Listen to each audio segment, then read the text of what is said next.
Soma is an ugly, loud-mouthed, wanted Gordon Ramsay who cooks so dangerously well that you'll be stripped in no time. He spends his time having cook-offs with his father in the family restaurant, but always ends up taking an L. One day, his dad lands a job abroad and sends Soma off to a highly competitive Ivy League culinary school with a bar so high that only a lucky few get to graduate. Before getting in, Soma needs to pass the transfer entrance exams with a bunch of elites, but when they realize that their fate rests in the hands of Irina, a super talented, arrogant bitch, the cowards take to their heels.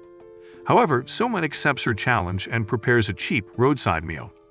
But to her greatest surprise, it tastes so heavenly that she finds her naked body floating in the sky.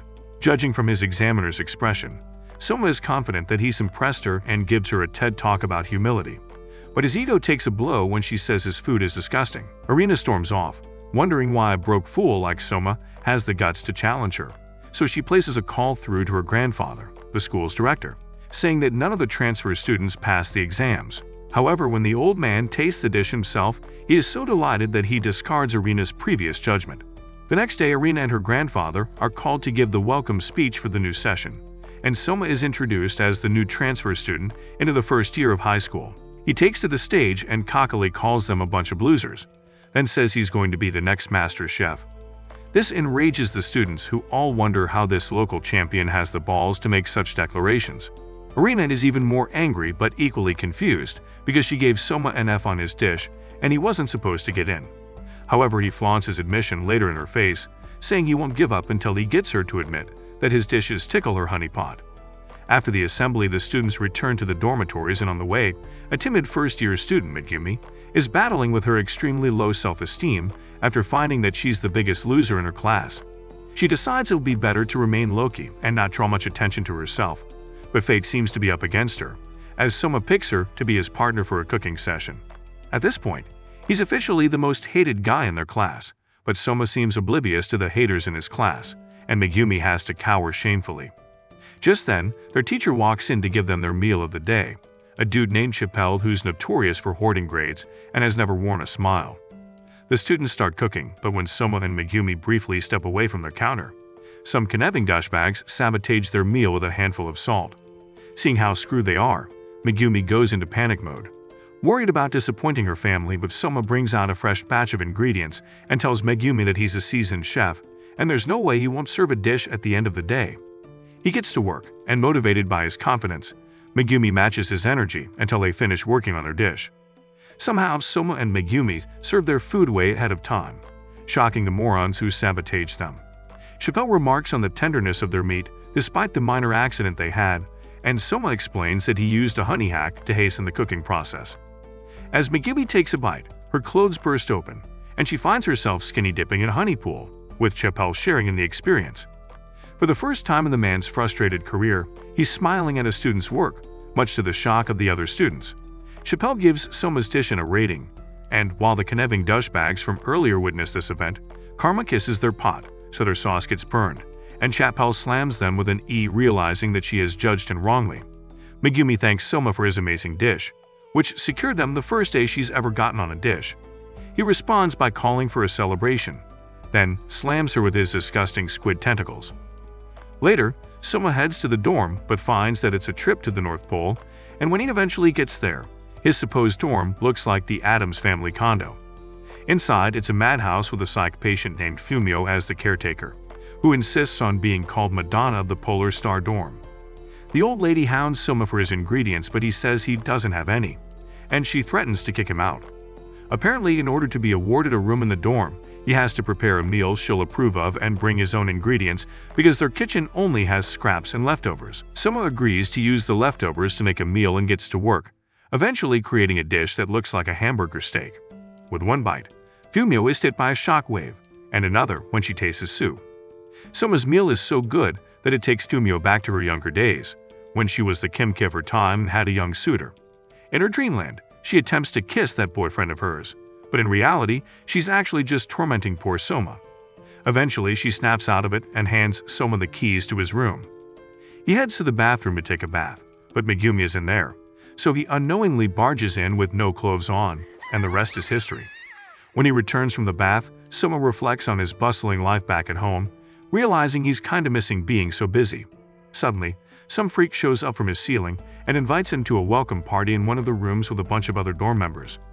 Megumi is also at the party, and she still can't get over the bathroom incident because she feels she's lost her virginity to Soma. She's also surprised to hear that he got into the dorm on his first try, because it took her 90 days to get Fumio's approval. Later, one of the girls pours him a glass and mentions something about the Elite 10, so Soma asks them to explain what it's all about. Apparently, the Elite 10 is a committee composed of the 10 highest-ranking students of the academy who oversee the affairs of the school, second only to the director. Later, some guys return with food from Fumio, one of which is the guy who invited Soma to the party and introduces himself as Ishiki, a second-year senior. Soma notices that they're all a bunch of weirdos, but soon after having some rice juice, Soma blends in with his fellow lunatics. In his wasted state, Ishiki goes commando, wearing only an apron on his bare body, while the other wasted dorm members cheer him on. Eventually, they all fall asleep, leaving Soma with Ishiki, who prepares him a meal.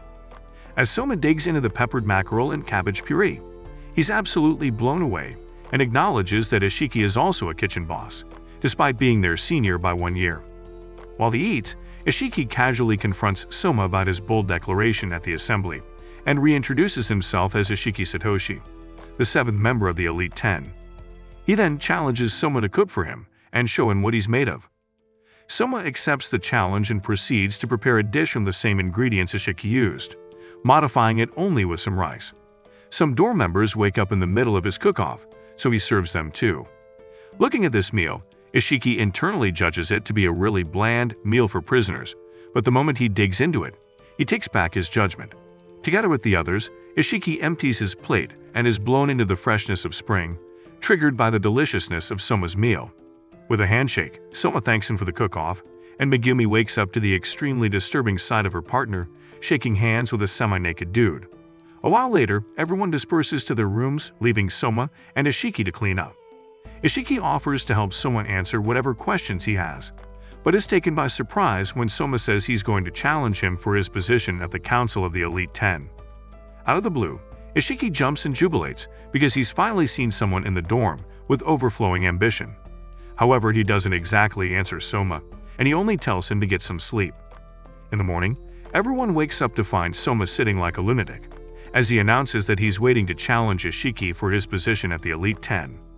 They ignore him because they're all starving, and then Ishiki explains that getting into the Elite 10 isn't as straightforward as he thinks because the school has policies revolving around that. For the position of the 7th seat, Soma will have to stake something of equal value, and given the value of that position, even Soma's expulsion won't be enough. As such, Ishiki dismisses him, then makes him aware of certain school rules he must follow if he really wants a cook-off. First, he must make an official statement to the authorities. Then, he needs an odd number of judges.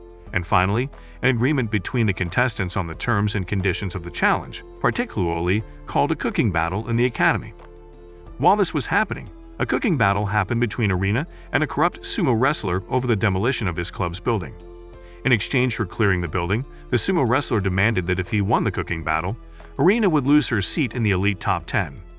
After they both served their meals, however, the judges voted unanimously in favor of Arena, and the sumo guy felt it wasn't fair. Arena tasted his meal and was absolutely disgusted because it gave her dirty pig vibes, but when he tasted hers, he immediately conceded defeat as her dish totally ate his own up.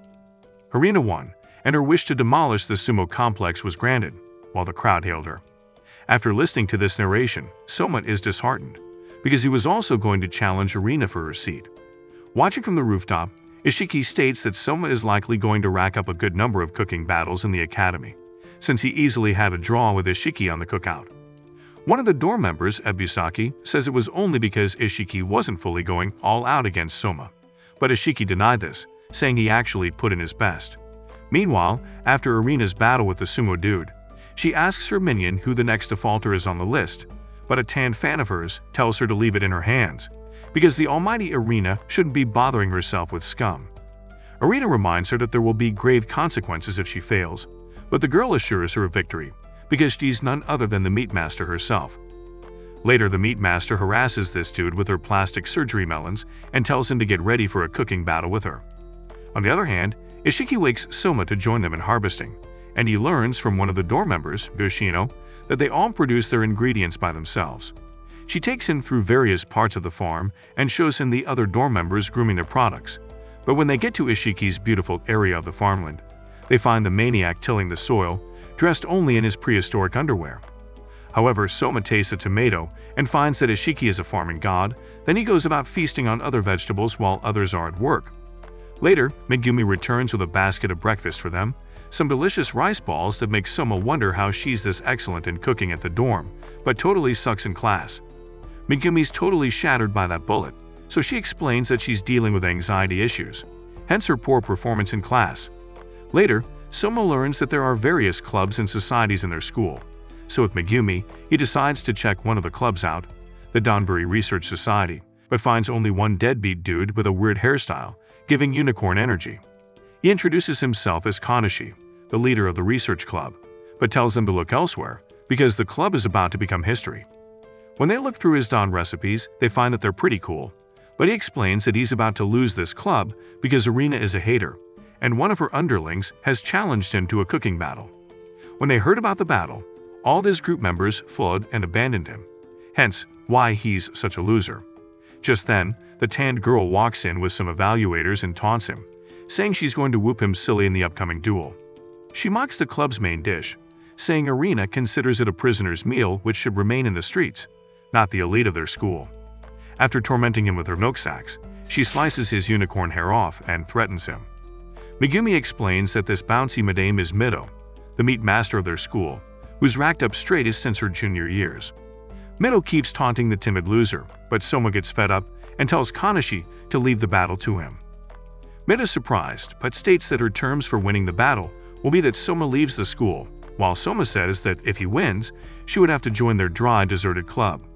She's surprised at how this dude absolutely has zero filters, but she agrees, saying they'll meet in the next 3 days. News travels fast, and the whole school is talking about Soma's duel with Mido, wondering how the hell he plans to pull it off. The next day, Soma meets up with Megumi and the club leader to discuss winning strategies against Mido. But Kanashi warns him that Mido has an edge over them because her family owns a booming meat business, and that in combination with her exceptional cooking skills, makes her quite the catch. Even after hearing this, someone makes a stubborn decision and decides on meat, daring to compete with Mido in her domain.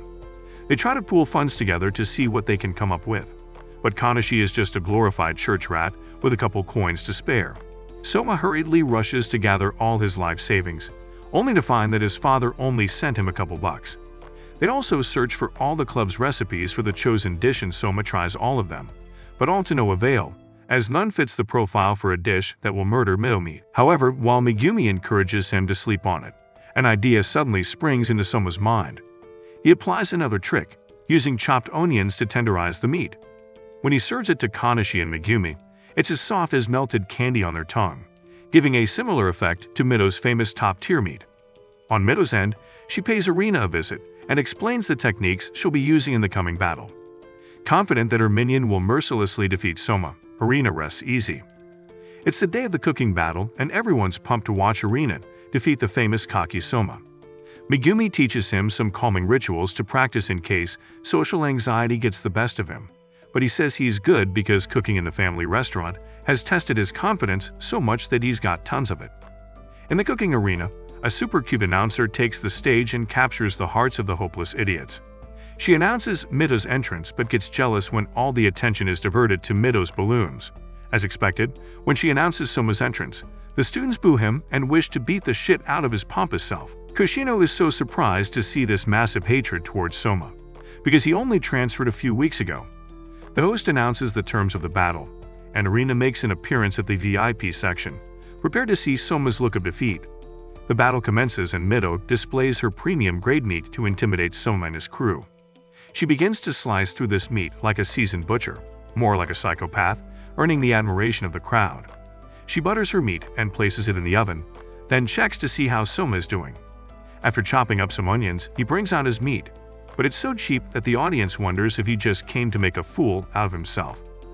Out of annoyance, they throw objects into the arena and tell him to go fork himself, but he doesn't pay them any attention. Meanwhile, Mido is back to her premium meat and handles it so delicately and admirably that Arena compares her to a pianist. Mido goes over to taunt Soma some more, wondering why he's still cooking when it's obvious he's a loser, but he tells her to shut up and leave him alone. Let him cook! As the timer counts down, anticipation builds up until the host finally announces that their time is up. Meadow serves her dish first, calling it a roti don made with top-grade Wagyu beef. Her food is giving aesthetics with the flowery presentation of her meat, and when the judges dig into it, they compliment on the flavor and deliciousness of her meal. The situation looks hopeless for Soma, and pretty much all his haters believe he's going to fall flat on his face with defeat, because there's no way his cheap steak can outperform Meadow's grade of beef. Even the judges taunt him a bit, but when he serves his dish, they can't help themselves and chow voraciously like they'd been fasting for a week. It seems Soma's dish is giving 5-star restaurant vibes, because the judges can't stop commending the dish and chow down until their plates are empty. Meadow watches in horror as they ask for seconds, while they barely finish her own dish, and wonders why his cheap meal is getting more accolades than hers. So Soma offers her a plate to see for herself, and as she takes her first bite, she can't help herself and keeps digging in. Soma's dish is so good that it gives her nostalgia, taking her back to childhood, as he remembered how her father was always discouraging her from doing feminine things like playing with her teddies because he wanted a strong hair. Meadow snaps back to reality and finds herself crying, acknowledging that Soma's dish was so good that it made her want to be set free of her father's expectations and stay true to herself. The judges make a unanimous decision and declare Soma as the winner of the battle, and Meadow falls as she takes her L, looking up to the queen bee whom she'd promised not to fail. Irina coldly walks away in disappointment, telling her personal assistant to strip Meadow off of her privileges.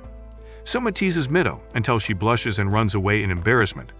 Then Koshino tells Soma he'll be the next leader of the Dawn Club, and his dorm members cheer him on. The next day, Meadow shows up at the club to fulfill the conditions for winning, but really she was just looking forward to seeing Soma again. However, Koshino drops a shocker for her, saying Soma isn't a member of the club, as he was only checking it out. Meadow is frustrated at this point, knowing she's stuck with dumb Mr. Unicorn. Sometime later, the students learn that they'll be going for a training camp, which is basically the first gate of hell for new high school students, where they'll be cooking in the wild and the F students will be kicked out of the academy. After hearing that about half the students may get expelled, Megumi passes out and wishes everyone good luck. However, Ishiki encourages the dorm members, saying that he's pretty sure they'll all make it. The next day, the students head out to the supposed campsite, but are first taken to a luxurious building belonging to their school. While everyone's sick to their guts from anxiety, Soma's really pumped and even says hi to Meadow, incurring hateful stares from the students. At the assembly, Chappelle addresses them, saying that they're going to be discarded like used rubber, and those whose scores fall below baseline will be expelled from the academy. He introduces the evaluators, who turn out to be Academy's prestigious alumni. One of them points a student out for using citrus hair care products and expels him, saying that excellent chefs don't pick their hair products carelessly as they could affect the customer's appetite. All the alumni have noteworthy recognitions and awards, and the representative on stage is a guy named Dojima, who graduated at the top of his class and became the CEO of the resort. After Dojima's speech, they're sent to their various classes, and Soma ends up in the same class with Megumi as her partner. A yellow-haired major Soma hater, Takumi, meets Soma and literally steps on his toes, threatening to ensure he crushes him this year. Their teacher, Miss Inui, interrupts them and tells the class to prepare a Japanese main dish, but the students are confused because there are no ingredients. Inui tells them to go into the wild and source for their ingredients, but all within the school's perimeter. They're already being timed, so the students rush out in a frenzy, while Takumi stays behind and asks their teacher to judge who the better chef is between himself and Soma. Miss Inui sweetly says she's not up for that kind of stress as it's not in her job description, making Takumi feel ashamed as the others laugh at him.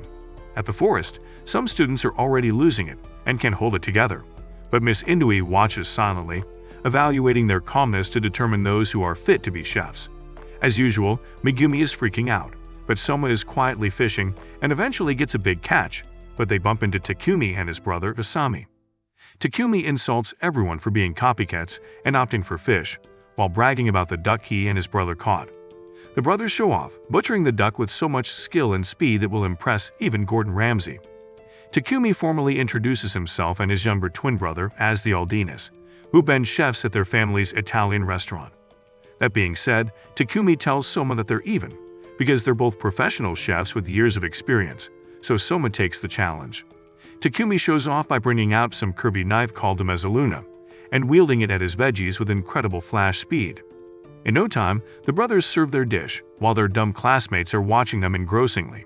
When Inui tastes the meal, the flavor of the duck seems to be singing a sweet Italian melody to her, and she finds herself dancing with the supposed dumb duck. Some students believe the brothers created an Italian sauce, but the teacher defends them, because they stayed in track with the Japanese theme by substituting some of the ingredients. With that, Inui tells the Aldinas that they've passed her test, and Megumi knows from her experience with Soma that Takumi is on equal footing with him. Before coming to the academy, the Aldini brothers were working with their father and uncle at their family restaurant, and all the customers were hitting on fine boy Takumi. Their father said he was still lacking something within, so he sent the two brothers to the culinary academy, because Takumi needed more drive. Luckily, Soma's arrival would be the exact thing Takumi needed to be more zealous. Still at the class, Takumi challenges Soma to beat their meal, and Miss Inui changes her mind and offers to judge which of the chefs is better. Soma takes a while to think deeply about a meal to surpass Takumi's, then suddenly gets an idea and decides to fetch more ingredients. But first, he robs poor Miss Inui of her crackers, since the rule states that they can use anything as an ingredient.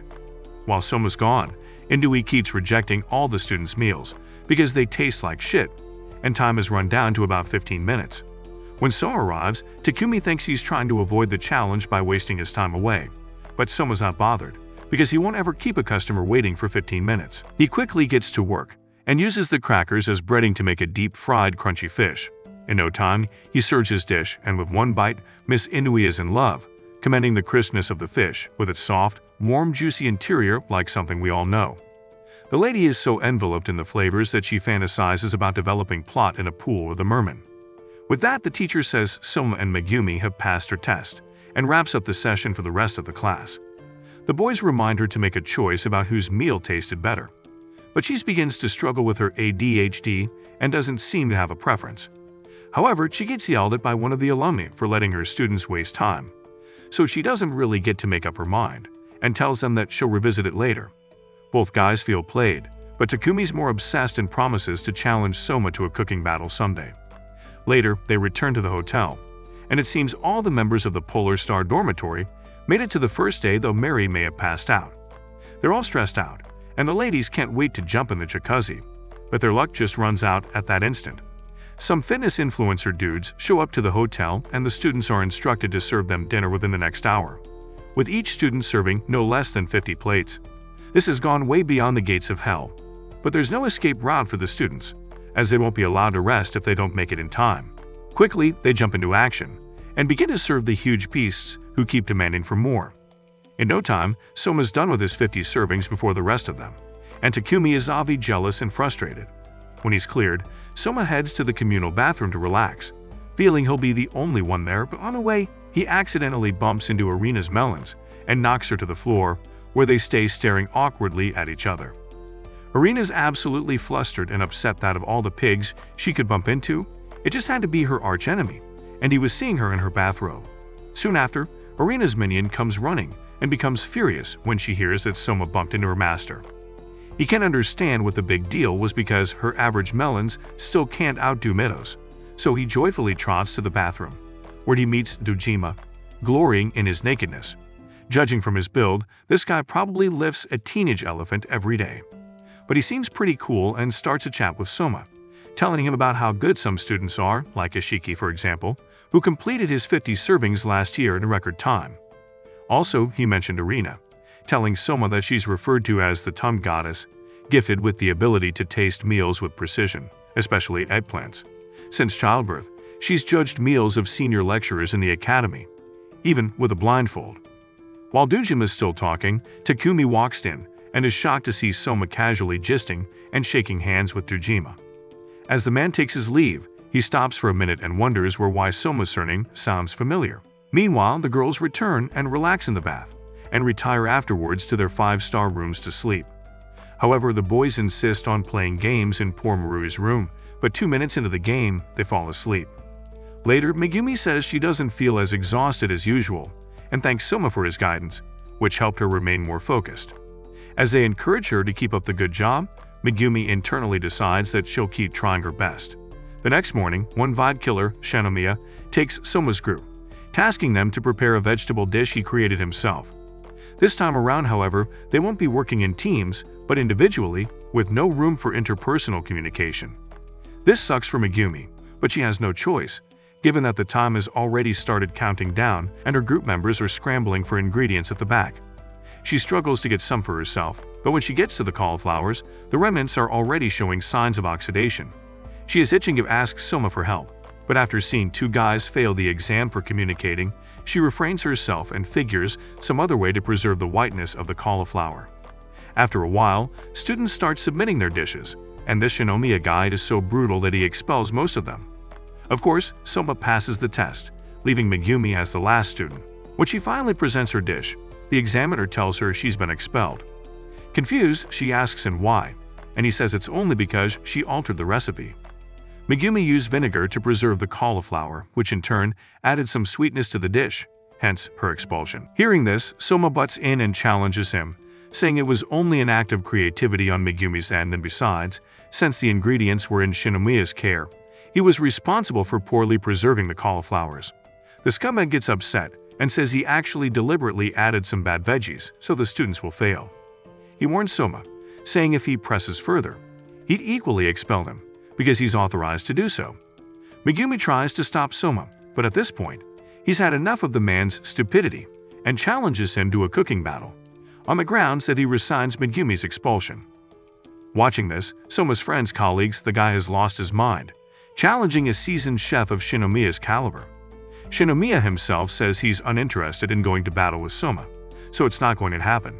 However, Dojima and Indui happen to overhear the conversation and intervene, telling Shinomiya to reconsider his decision on Megumi's dish, as Indui can't see what's wrong with the dish because she absolutely loves it. Still, the big fool refuses, so Dojima declares the cooking battle official, though it won't be a public show. Later, Megumi's friends wait tirelessly for her and Soma, but can't seem to find them anywhere, not even on the list of expelled students. With Soma being a notorious troublemaker, they all have a bad feeling about this. Meanwhile, the cooking battle between Soma, Megumi, and Shinomiya takes place in the basement kitchen, with some alumni serving as judges. However, Dojima insists that Megumi will be the main chef and Soma will only be her sous chef. His reason is that Megumi needs to learn to stand on her own and prove her worth. As usual, Megumi is shitting her pants, but Indui cheers her up in her usual manic mode. When Dojima sees Soma try to interfere, he warns him again that he has to be confident in Megumi's cooking, or otherwise withdraw from the battle. Because she's shaking like an autumn leaf, Soma claps her hands to snap her out of it, advising her not to overthink it, and just cook whatever she knows best. Seeing that they're yet to start anything, Shinomiya taunts Soma and calls Megumi a dimwit, but Soma only tells him to face his cooking and stop being a bitch. Suddenly, Megumi has an idea of what she wants to prepare and shares it with Soma, who supports her by prepping the veggies at an alarming speed that amazes some of the alumni. Finally, it's time for them to present their meals, and Shinomiya goes first. He presents a cho farsi, made with chicken and vegetables, and the food tastes so good that the alumni want to develop plot with him. This doesn't come as a surprise, because Shinomiya is internationally recognized as the magician of legumes. This follows the establishment of his restaurant in France, where he focused his recipes more on vegetables than the usual meat. The judges can't have enough of his dish, and eat until they are transported into a realm of vegetables and wrapped in them. Afterwards, Megumi serves her own dish, a rainbow tureen of vegetables, similar to what Shinomiya earlier instructed them to prepare. As the judges dig into her meal, Megumi struggles with her confidence, remembering all the times she was tagged as a failure. However, they all love her dish and say it's delicious, complimenting her techniques and even arguing over a name to bestow upon her for owning that dish. It's time for the judges to make a decision, so they cast their votes. While this is ongoing, Megumi prays secretly, hoping that this will turn out in her favor, as she relishes the memories spent with her friends and Soma at the academy. Unfortunately, Shinomiya wins by a landslide, and Megumi breaks down crying, realizing that because of her, Soma would be leaving the academy too. Just as Shinomiya mocks them and turns to leave, Dojima casts one vote in Megumi's favor to acknowledge her dish, and then he says that Shinomiya is stuck in a rut. Somehow, Dojima may have struck something in him, and Shino's memories take him back to the start of his journey to fame. From the academy, he moved to France and opened a restaurant with the hopes of winning the Plus Bowl award. but his employees were tweaking his recipes and messing them up, leading to bankruptcy in his business. Shinomiya fired them and rose to his feet by himself, forcing his new employees to stick to his recipes, which eventually paid off and brought in recognition and eventually the Plus Bowl award. However, Dojima says that after Shino won the award, he's been stagnant and his skills have never really advanced since then. Shino disputes this, so Dojima tells him to taste Megumi's meal. After the first bite, Shino begins to complain about the technicalities, but he takes another bite and realizes that Megumi's food hits close to home and reminds him of his mother. With tears in his eyes, Shino casts his vote for Megumi and remarks on the fact that her plate embodied love and hospitality. He advises her to fight to be better, and then Inui casts her vote, rendering it a tie between both parties. Seeing this, Megumi breaks down crying, shedding tears of joy as her story turns around, this time for the better. Afterwards, they return to the hotel and Megumi thanks Soma for standing up for her, saying she'll never forget him for that. He opts to stay behind, and when she leaves, he punches a wall, angry that he lost the cooking battle. Unknown to him, Dojima is observing him through a window. When Soma returns to the hotel, Yuki almost skins him alive for being so reckless and keeping them worried, while Maru, as usual, looks like a grandpa that's about to kick the bucket. The next day, Ishiki has a nightmare that all his dorm members return looking like they spent a decade in hell. But then he wakes up and is glad that it was just a dream. He may not be far from the truth, because they're basically in Hell's Kitchen, doing their best to survive. On the evening of the third day, a white-haired girl and her freak sidekick bump into Arena and mention something about the end of her reign as the queen bee. As the other students prepare to retire for the night, the announcer says they all have to be assembled in the hall. When they get there, Takumi and Mido run to Soma and threaten him for risking expulsion when they've yet to challenge him to a cooking battle. Just then, Dojima shows up and announces that they'll be tasked with preparing breakfast for the guests at the hotel, with their main ingredient being eggs. But quite ridiculously, they're all expected to have prepared their dish by 6 in the morning. The students are exhausted, and some, like Yuki and Rui, wail like they've just been sentenced to life without parole. Takumi moves to challenge Soma, but his brother comes to take him away. Soma meets up with Arena to get under her skin as usual, but she warns him against serving a low-budget meal as breakfast because the guests aren't street goons. Later, they head to the main kitchen to figure out their recipes, and while everyone is still stuck, Arena rounds up quickly and retires for the night. Soma may have come up with a dish, but it needs an extra twist, one that makes it suitable for such a classy hotel. Meanwhile, Megumi is also struggling with her recipe, but she remembers Soma's words and gets inspired, finally getting some ideas. Just as Soma decides to start trying recipes, the white-haired girl shows up at his table and just acts like a creep. But on her way out, she bumps into her sidekick and blasts him for spoiling her mysterious woman show. As she leaves, she states that Soma's probably not that special, given the type of dish he's planning to prepare. The next day, they'd all head to the large kitchen and to their various posts, but Soma's stand is coincidentally next to Arena's. As usual, they get into a minor argument over who's better, and then Soma states that he'll be making a meringue with egg white to give it a unique texture. Just then, Dojima ushers in the guests, who turn out to be families of the workers that grow the school's vegetables, as well as the kitchen staff. The two criteria are that their dish displays professionalism and drives inspiration, and the second is that about 200 of each person's dish must be consumed in 2 hours. With that, the show begins, and the guests disperse themselves.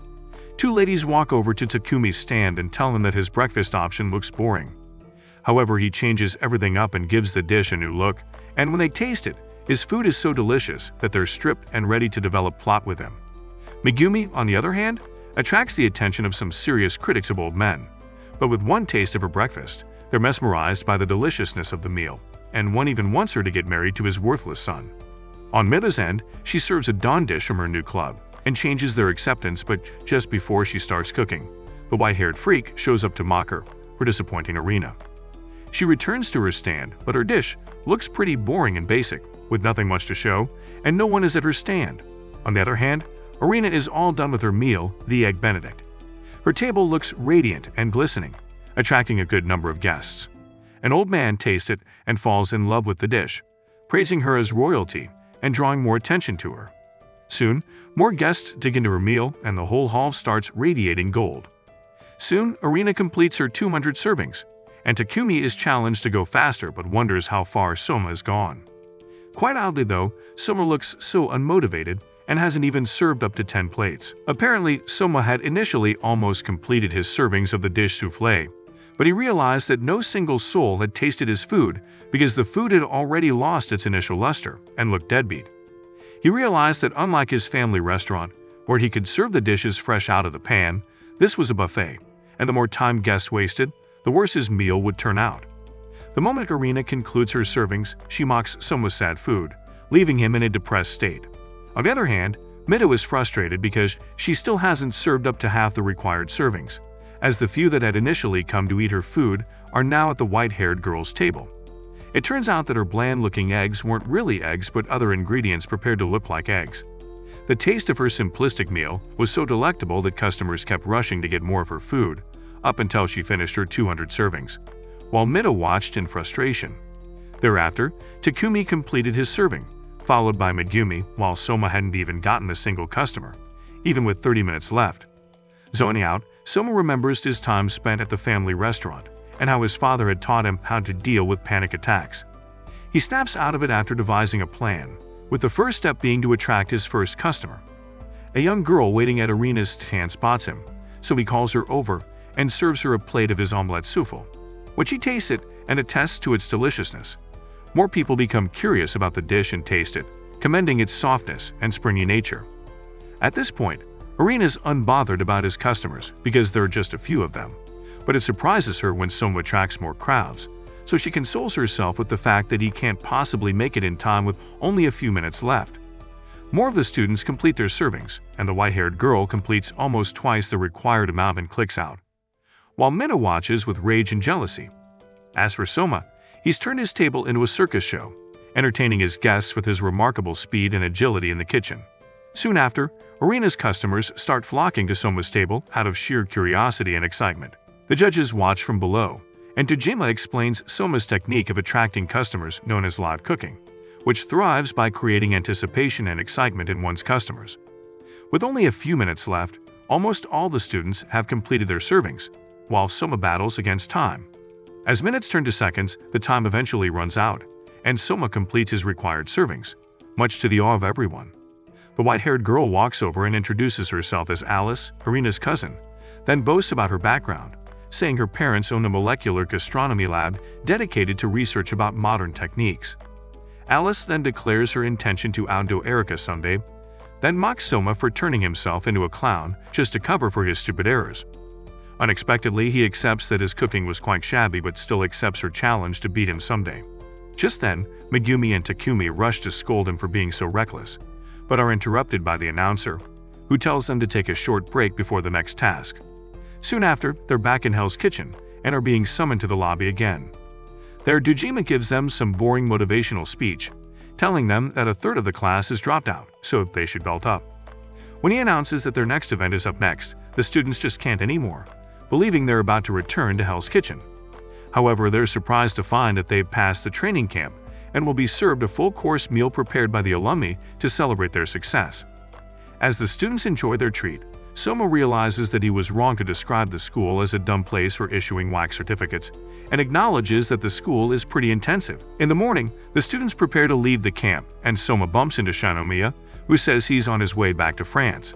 When Megumi asks him why, he explains that he now has another mission, one to transform his restaurant into the best 3-star restaurant in Paris. Soon, the other alumni catch up to him and think he's trying to win Soma and Megumi over to his restaurant after graduation, so they all start offering Megumi a spot at their restaurants, while Soma is asked to work at the hotel. He politely rejects their offer because he plans to turn his family diner into a 5-star restaurant. As they head out, Dojima finally recognizes that Soma reminds him of Joichi, his father. At the bus, Soma rushes back to his hotel room to get his band, but when he returns, he mistakes his bus for another and finds himself in a bus with some of the old people they served as guests earlier. He apologizes for wasting their eggs on his failed omelettes earlier, but they tell him it's okay, as long as he turns them into his suppliers after graduation. However, when he makes it out, he finds that the bus has left him behind, and just then, Irina rushes out and is also somewhat stranded but annoyed that Soma is there. They somehow end up in the same car but act like you and your toxic ex. Annoyingly, Soma keeps bugging Irina, and she tells him she can't wait to see him get served at the selection. which is an audit event attended by the biggest names in the food industry, where students showcase their cooking skills in a fierce competition for a chance to make it to the top.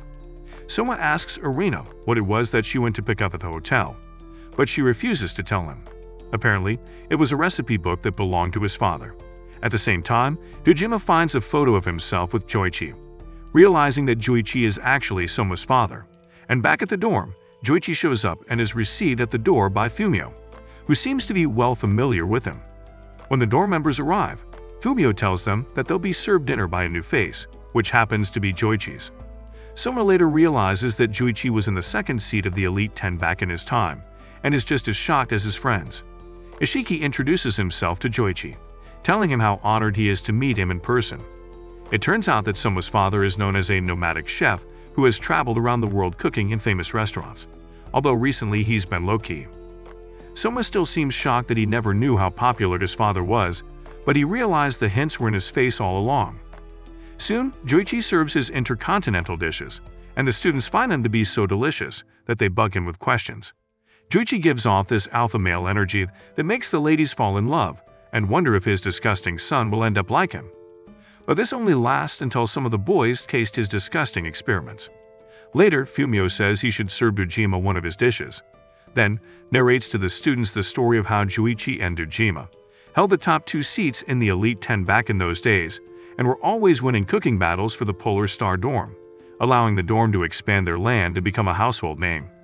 Fumio complains that Joichi never sent a letter to check on her since after their graduation, but he says that he never really graduated due to some turn of events. Before turning in for the night, Joichi finds out that Soma is in the same room he occupied back then and tells him about a mark to watch out for.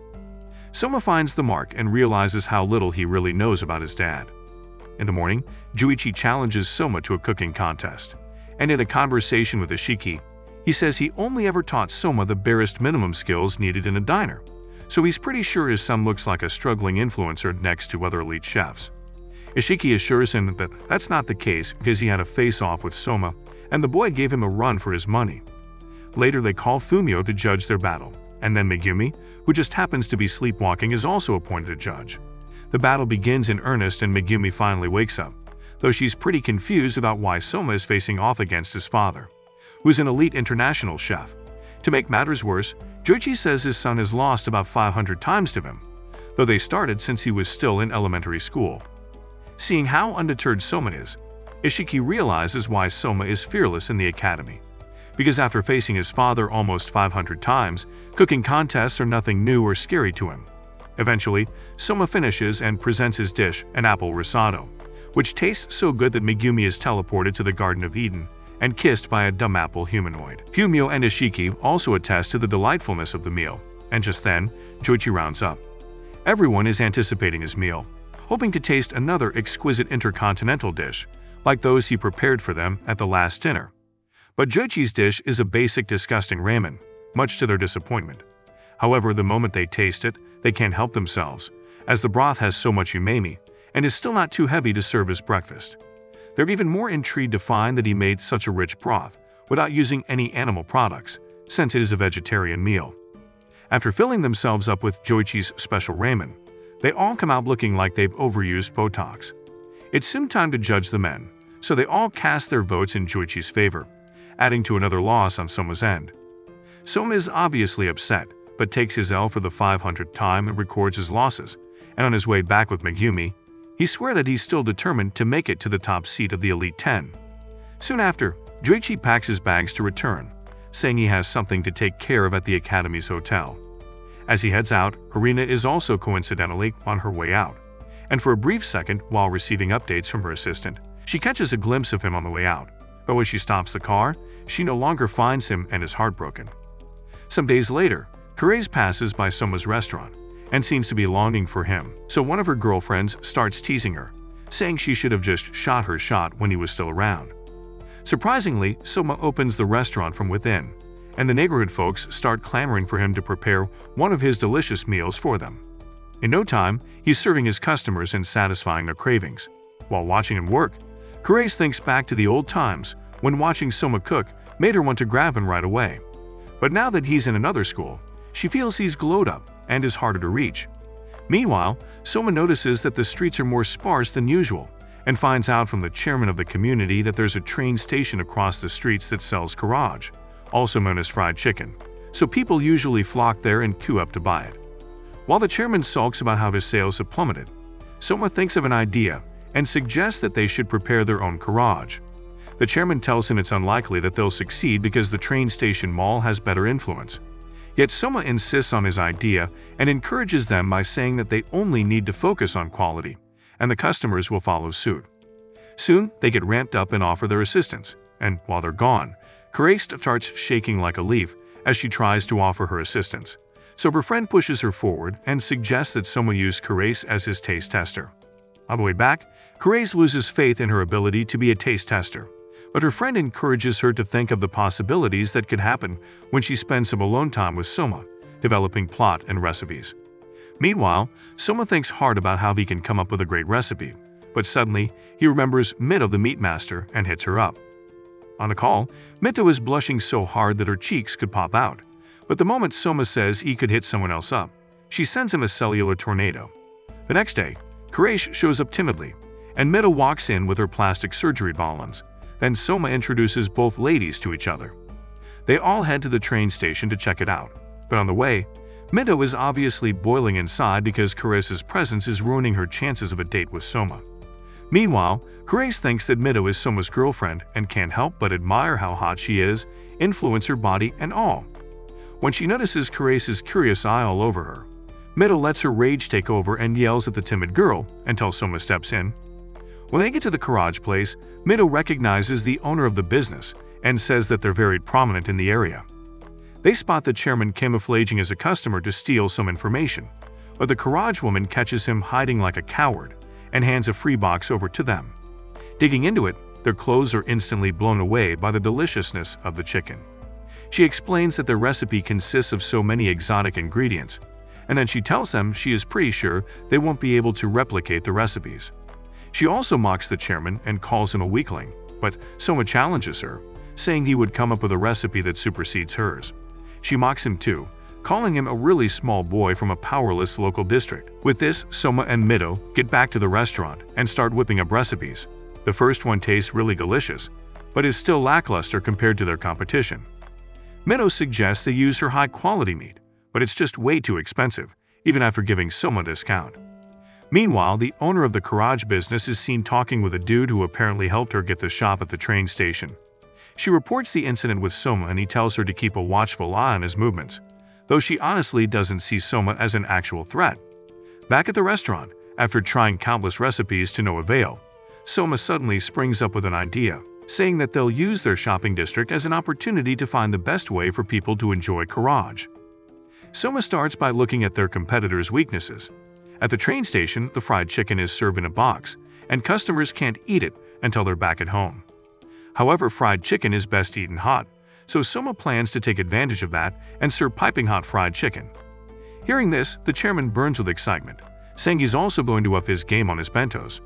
Meanwhile, the kharaj madam receives her consultant's invoice, but she's so desperate to get rid of him and stop paying his fees because, after all, she has built an empire and doesn't need him anymore. Back at Soma's, he tries to come up with a suitable package for their target customers, but it packs in way too little, and the seasoning on their kharaj isn't as rich as that at the train station. He leaves shortly to bring all his recipes, but the silence between the two girls is louder than your girlfriend snoring. Awkwardly, Quraysh tries to break the silence by making small talk, but Mito is just unnecessarily aggressive and her anger issues just won't make matters easy for the poor girl. However, when they talk about how talented Soma is, Mito calms down, and at this point is giving bipolar vibes. Soon, Soma joins them with his mountain of recipes but accidentally drops some on Mito's head, and that doesn't go down well. Mito comes up with some mind-blowing recipes, and they later figure out how to fix the sauce. In the evening, the chairman bursts in with excitement, saying he's figured out another idea, which is packaged rice balls that people can eat on the go. That's pretty dumb because it's a popular thing already and there's nothing special to it. So when the guy realizes how stupid he sounded, he turns white as a ghost. However, Soma somehow finds motivation from this revelation. All night long, Soma and his friends work hard at their craft, and Soma decides to strike at sunset, when their competitor will be making the most sales. As planned, People gradually start diverting away from the garage at the train station, and when the madam finds out, she goes to check things out for herself. To her greatest shock, the district that was once a ghost town is now teeming with people who are all anticipating Soma's fried chicken. The chicken is so delicious, wrapped like tacos in a vegetable wrap. Soma catches the snooping madam and tells her that the entire district contributed to making the business a hit, and that proves their resilient and competitive spirit. At this point, she knows she effed up because she underestimated Soma by calling him a little boy. But this brat has now seized back his town and restored hope to the district. While she nags, some boys approach her and tell her to taste the fried chicken, but she declines. Afterward, Soma convinces her to try it, and when she does, she's reminded of her youthful days, when she still had a functional brain and wasn't blindly chasing the bag.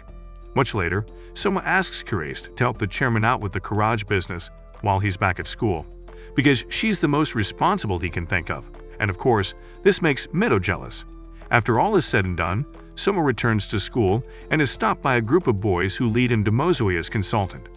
The dude says he's led over 500 businesses to success, but for the first time in his career, one business has failed, and this was all Soma's fault. He offers Soma an opportunity to work for him, but as expected, Soma turns him down because of the family business. The guy introduces himself as Aizen, who's the 9th member of the Elite 10, and tells Soma that he can't wait to mess him up at the autumn selection program.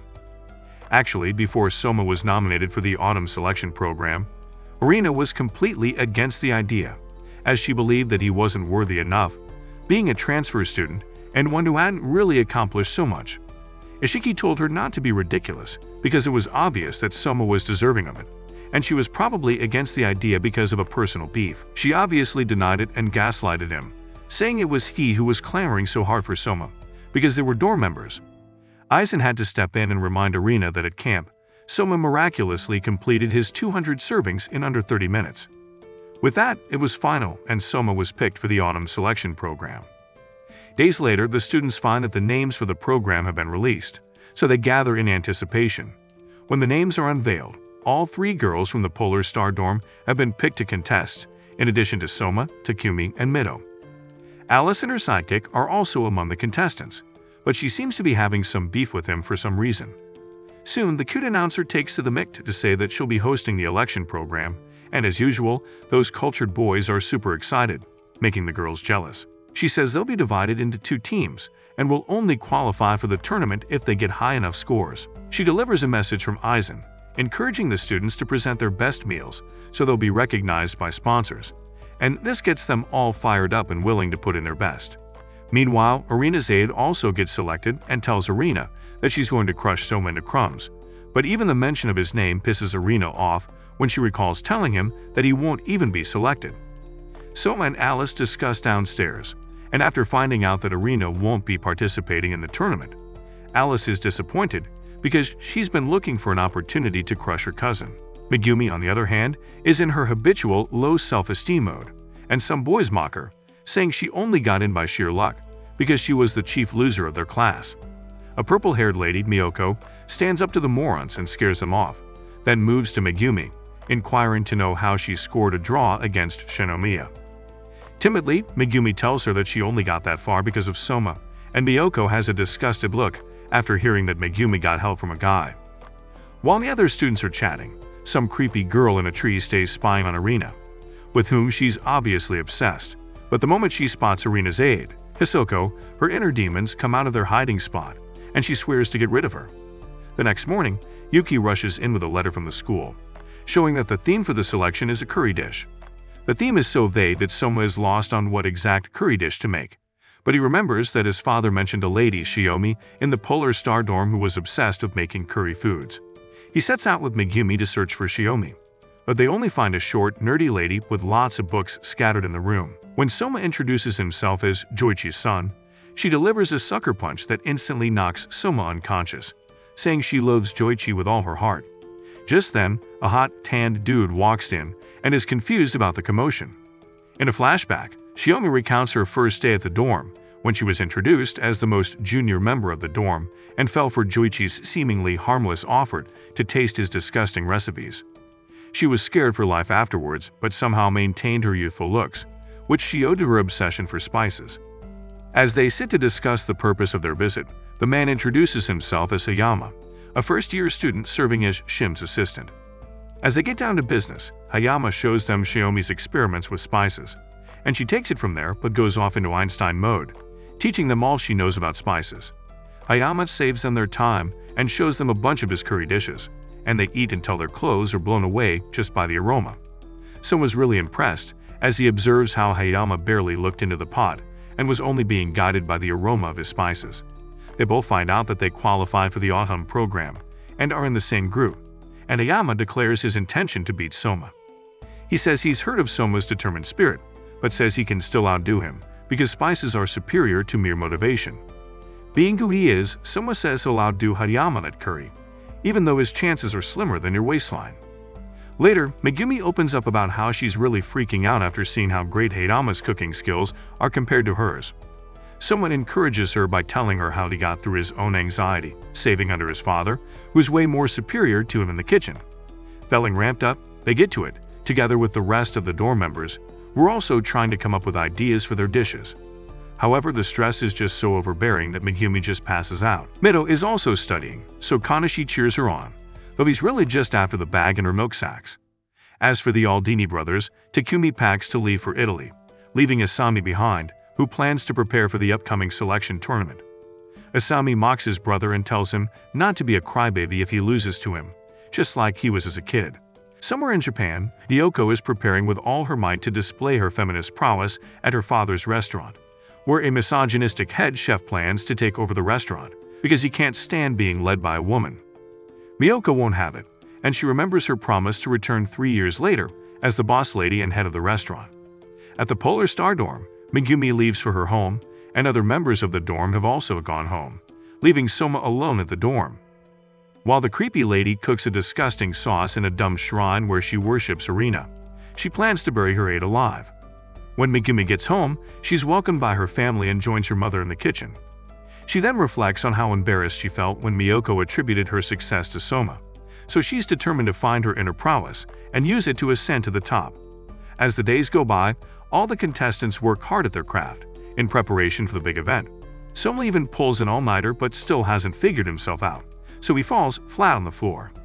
Hidaka also won't catch himself slipping, and when Shiomi goes to cheer him on and encourages him to rest, he makes fun of her BMI. Eventually, the break comes to an end, and the students return for the highly anticipated event. As usual, Soma and his rivals all have a word. But when Takumi sees this, he becomes upset and comes at Soma with a random dude by his side. Soma asks who the new guy is, and Takumi says it's actually his brother Asami. Apparently the guy loses weight due to the summer heat, by some unexplainable luck he has. Just then, the announcer calls on the director for the welcome speech, and when he gets on stage, their Ancient of Days almost kicks the bucket. However, he encourages them to really do well so they can get into the Elite 10 and the best among them will win the first seat, like Dojima and Shinomiya. After the speech, the announcer briefs them on the rules of the event, saying that out of 60 students, only 8 of them will make it into the final tournament, 4 from each group. When it's time, they'd all start cooking, and one Slay Queen with giant melons walks into the hall as one of the judges, with her sister following shortly after in the other hall. The contestants are busy with their utensils, but a few of them stand out for simply being weird or being extra. First up, Alice and her huge machines that should be in a chemistry lab, then Creepy Now with her juju potion, and Ryoko with her heavy melons getting all the boys riled up.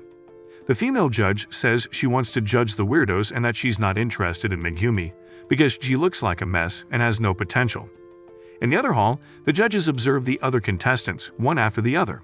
But those who stand out more are Alice's weird aide, who's got way too much energy, and Hirama with his fish head curry. The aroma of his curry permeates the entire hall, making the judges regard him as the strongest contender. Soon after, one of the boys from the Polar Star dorm changes the atmosphere with his smoked-style dish, and the judges realize that this batch is pretty competitive. But Aizen is only eager to watch Soma's performance. Soma will always be weird and basically fall asleep in his chair, waiting for his meal to cook. The moment he's hit by the fragrance of the food, he springs up and opens the pot. The aroma of his meal spreads around, and even Hayama is hit by the fragrance. But as per his specialty, he can tell the ingredients Soma used to achieve such a scent, though he can't exactly figure something out. In the other hall, Megumi isn't really putting on a display like the others while cooking, so she gets taunted by some boys who call her a hopeless dropout. However, some of her dorm boys bully the guys and chase them out of the hall, but Fumio tells them to let her get used to it.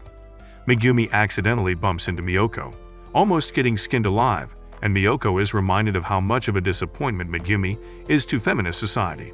Just then, Megumi unveils a huge monkfish and gets the reaction of the audience. The Insta-model female judge is finally curious to know what Megumi has to offer, because it takes a great deal of skill to slice such a slimy fish. Megumi begins to doubt her abilities, but she remembers some of the lessons she learned from Soma and finally gets fired up, prepared to slice up the fish. As she begins, she recalls her initial experience with the monkfish as a little girl, when she asked a butcher to teach her how it was done so she could help at the family restaurant. He promised to teach her only on the grounds that she didn't comply or say she was tired, and she kept that promise, even when he enticed her to give up. Now at the tournament, Megumi finds her lessons really useful and begins skillfully slicing through the monkfish, much to the awe of the audience and the female judge. Gradually, the timer counts down for the students to finish preparing their meals, and they eventually all stop cooking. The announcer describes the judging system. Each of the 5 judges is awarded a maximum of 20 points, meaning a candidate will be scored over 100 points in total, and only the top 4 students will qualify for the tournament. Judging begins and the first student presents his dish, getting some compliments from the judges, but his score is as low as his IQ because the judges are so ruthless. More students come after and get dismal scores, all way below 40 points, and the next student to present her dish is the demonic Nao, queen of the underworld and smelly dishes. Her food smells worse than concentrated sewage, and the entire arena almost passes out, and the judge just can't yell at her enough because she deliberately used some famously stinky fish to prepare her dish. While he's complaining, the female judge moves to take a bite, just to fulfill her duties as a judge. Even as she lifts the smelly noodles, this slay queen almost passes out, but when she slurps it in just once, she can't help herself from taking more, though she still can't stop complaining about how bad the stench is. It's surprisingly delicious for a meal that stinks like your pits, and the other judges also can't help but attest to the deliciousness of the meal. Apparently, Neto is skilled in stewed foods using strong flavors like dried fish and the like, and is popularly known as the boiling witch. After the judges input their scores, her total climbs to 84 points, making her the first student to have a score above 50. Next up is Hisako, Arena's secretary, with whom Mao is openly beefing, because they once had a cooking battle 2 years ago over who about to be Arena's secretary. Hisako's condition for winning was a restraining order that Nao would never be within 50 meters of Arena's vicinity. Now thinks she's finally going to take back Hisako and take over her position by scoring more points than her. As the first judge tastes her meal, he transforms into a 12-pack Hulk, owing to the aroma of the medicinal herbs in the meal, and then the other judges follow suit. Nao is horrified to hear the judges compliment Hisako's meal over hers, as they feel healed and purified from her disgusting murky dish. Hisako presents a plate of her dish to Nao, and the moment the witch tastes her meal, she's healed of all her darkness and hatred, reborn as a brand new person entirely. Hisako explains that she's been using her family's medicinal herbs to cook for Arena to cure her of a childhood burden she's been dealing with. The judges score her dish a whopping 92 points, placing her over Nao, who then becomes obsessed with her afterwards. The next student to present her dish is our beloved feminist, Miyoko, who presents curry pineapple fried rice, which tastes so good that the judges slam her with 87 points, ranking her in second place. She receives much praise for her technique, and was praised for being the powerful heiress of her father's Chinese restaurant. Cheering behind her is Megumi, but Miyoko glares at her with so much disdain that it sends her chills down her spine. While in the other hall, Yuki places third with her wild game meal, and one of the judges even invites her over to his gourmet festival. Yuki's smile and radiance are so attractive that Fumio names her the Little Red Riding Hood of the Wild. Next up is Isamu Aldini, who presents a pie called calzone, an Italian dish made from pizza dough and stuffed with fillings. His delicious pie is filled with juicy tomato sauce that's so delicious that the judges give him 87 points on the board too. At this point, Nao is no longer in the top 4, but she giggles like she's demon-possessed and doesn't seem to care. Next up is Takumi, and the fat judge seems to have very little faith in his dish because it looks so basic. But on the first bite, he is slapped into an alternate reality and finds that Takumi made a 3-layered pasta with turmeric filling. The judges are impressed with this dish and are really hyped about it, but Asami seems unhappy as he recalls memories from his childhood. He was always living in his elder brother's shadow, and the one time he wanted to create a dish on his own, he sort of messed it up. However, Takumi refused to scold like their father did and instead told him they were perfect chefs, especially when working together. When he snaps out of his thoughts, Takumi's dish scores higher and earns him second place with 90 points, but he's still happy for his big brother and wishes to do better. Next up is Alice, but she doesn't even wait for the cute aniplot to call upon her, and straight away she presents her dish to the judges. When she presents her dish, the judges are confused and wonder if it is really a meal because it looks like those things they serve at high-end restaurants for $1,000. When they taste it, however, they immediately freeze in place, and when asked if the dish tastes good, they say it's so good that they can't explain just how good it is. When the scores are out, she places first with 95 points and mocks Sazako. Then the announcer calls for the judges to announce those who'll make it into the final four, but just then, Megumi timidly reminds her that she's yet to present her dish. At the back, her townsmen hail her and cheer her on, and she finds that they abandoned their fishing posts just to support her. When she serves her dish, the judges seem pleased, even the female judge, who had little faith in her. As usual, Megumi's meal has a humane feeling, taking them all back to her roots. Before coming to the academy, Megumi's mom noticed that she'd become the best chef in their family, so she enrolled her at the academy, hoping she'd come out as one of the best, although Megumi just really wanted to help at the family restaurant. As she recounts these memories, the judges' scores start pouring in, and she's raking in pretty good scores for a timid chef. She recalls the days she spent crying in the kitchen as she sought to become better at her craft. Eventually, she scores a total of 88 points, qualifying for the tournament and causing Miyoko to drop out of the top 4. Her supporters celebrate with her as she sheds tears of joy, and Ashiki acknowledges that she's now turned the tables and that she's about to walk into greatness. Meanwhile, in the other hall, the strict judge has been hoarding scores, and they get to see a score in the 50s, so the situation looks really hopeless, because those were all exquisite dishes. However, the next candidate to present his dish is Alice's aide, Ryo Kuroba. When Ryo presents his lobster and saffron rice, the female judge speaks in her usual dismissive tone, saying it's not that special since tons of restaurants serve the dish. However, the fist bite teleports her into a forest, and for the first time in that hall, she's taken a second bite of anyone's food, so this is quite surprising to the audience, who are curious to know what the food tastes like. She compliments the dish along with the other judges, making it the first time she's made a positive comment on any dish in the hall. Just when she's about to judge and slam him some mediocre scores, Roy brings out some droppers containing some weird stuff from the lobster's head and tells her to slurp on it.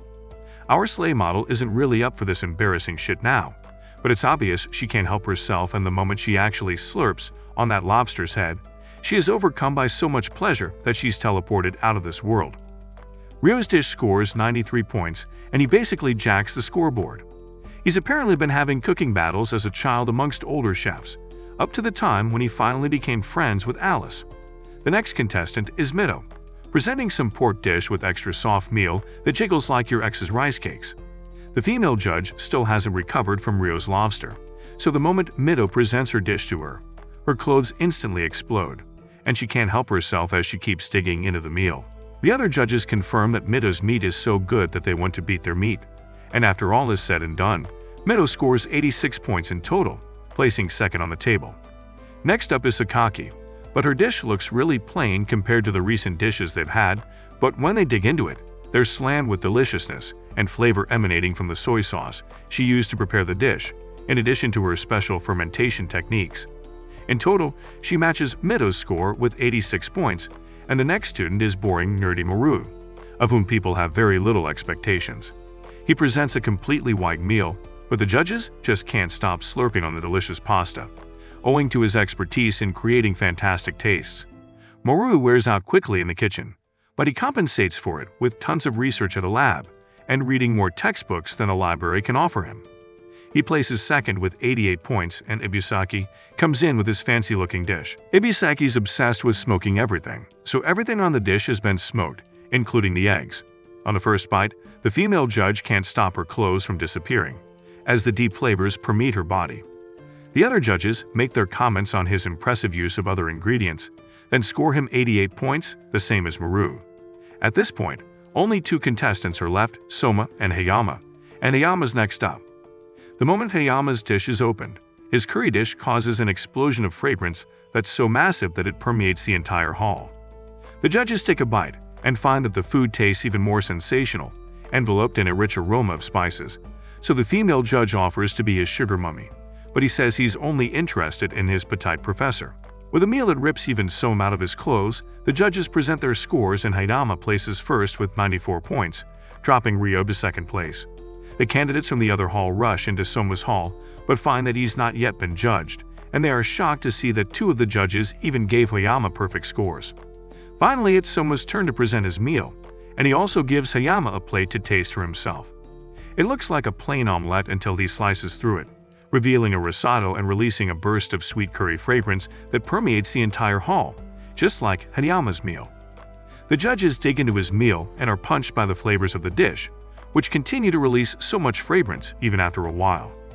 Hayama tries to figure out what special ingredients Soma added to bring all the flavors together, and realizes it's some mango chutney, a paste that harmonizes spices. While they watch, Arina and Ishiki realize that Soma brought 2 of his recently failed dishes together to create this delectable platter, and Fumio explains that this is because Soma's a sore loser who can't let his failures stay as failures. With anticipation, everyone watches to see if Soma's dish will score more than Hayama's because of the comparison the judges made between them. But when the scores are released, Soma falls behind by just 1 point, placing him second. However, the students realize that 3 of the judges scored Soma's dish higher than Hayama's, meaning he would have won under different circumstances. So this leads to a fight between the judges, though it pretty much won't change the results. At the end of the day, the students return to celebrate themselves at the dorm, and Megumi remembers her conversation with Miyoko after qualifying into the top 4, who said she was going to cheer her on at the tournament. Yuki also promises to be Megumi's biggest cheerleader, but Fumio knows that she's battling tears because she didn't qualify, so she offers to prepare her favorite dish for dinner and hugs Yuki as she bawls her eyes out. Meanwhile, Alice goes to hound Arina for being a bitter bitch who lacked the decency to congratulate her own cousin for being the best student in the prelims. Arina congratulates them nevertheless, and after Alice and Ryo depart, she haunts herself by thinking back on the scent of Soma's food from the occasion. Eventually, she loses her composure and becomes angry at herself for thinking of Soma. At the dorm, Megumi meets Soma on the rooftop and thanks him for helping her achieve her fullest potential. She also congratulates him on his dish, but he expresses disappointment that he lost to Hayama by 1 point and that he must improve as a chef in order to be the best. Later, the other students get on the rooftop to have some fun with Ishiki, who has 0 clothes on and torments them with his dangling fruits. The place becomes chaotic with playful fights, so Soma brings up one of his super weird dishes to cheer them up: squid tentacles soaked in disgusting ochre, which he forces on his victim, poor Megumi. A few days later in the Polar Star dormitory, Megumi is losing her shit as usual, panicking over if she packed all the necessary items or not. However, her roommates remind her that today is just the explanation for the event, so she can stop being so anxious. Just then, Soma enters the room to let her know their ride is already here. At the same time, the other contestants are making their way to the academy to compete in the final battle of the autumn selection. In school, Soma learns that he will be the first one to compete, and his theme will be bento, a Japanese lunchbox. Soma thinks the theme is way too simple for such a big battle, but Arina starts yapping like a Karen on the importance of bento in Japanese culture. In fact, bento is so popular that it is recognized internationally, and is also part of the French dictionary. As she continues to be the insufferable bitch that we all collectively hate, Soma shuts her up by reminding her why no one takes her seriously in the first place. Tired of their pointless argument, Etsuya decides to leave the room, but not before telling Soma to be prepared. The next day, the tournament officially resumes and all eyes are set on the first battle. Soma at first is introduced as someone tied for the second place in the block of preliminaries. His opponent is none other than Alice, the undisputed winner of Block B preliminaries. Alice is the granddaughter of Senseiman, the director of the academy, and has won several competitions all over the world. Her curry dish scored so high it put Indians to shame, so this is going to be a near impossible win for Soma. Alice immediately begins talking Soma, but the man isn't gonna let a dishwasher talk him down. Soon after, the competition begins, and both contestants are given 2 hours to create the fattest, most delicious lunchbox ever made in history. Alice uses some next-gen technology to prepare her ingredients which are too advanced, even for the likes of Marui. On the other hand, Soma uses her regular old methods to cook up whatever he knows best. After some time, Alice prepares her dish and uses some kind of mist to hide it under the dome for special effects, which definitely increase the production budget. Upon lifting the dome, the judges notice that she's made temari sushi, and the mist is actually made up of liquid nitrogen, which is supposed to keep it fresh. She asks the judges to start eating from the top left, and the first item on her bento is a mousse, which is wrapped in kelp and abalone. After yapping about the things in the first row, she brings them to the second, which is themed around sushi cakes. For the last row, Alice brings them beef fillet sushi and starts explaining all the ingredients she mixed using her high-tech machines. After tasting the final item in her bento, even the director goes crazy, setting the bar pretty high for Soma. However, the man remains undeterred and finishes his dish, which he's themed around edible nori. The crowd goes into a frenzy thinking Soma has no shot of beating Alice's culinary genius with the mere seaweed, and thinks from bad to worse when it looks dull compared to Alice's bento.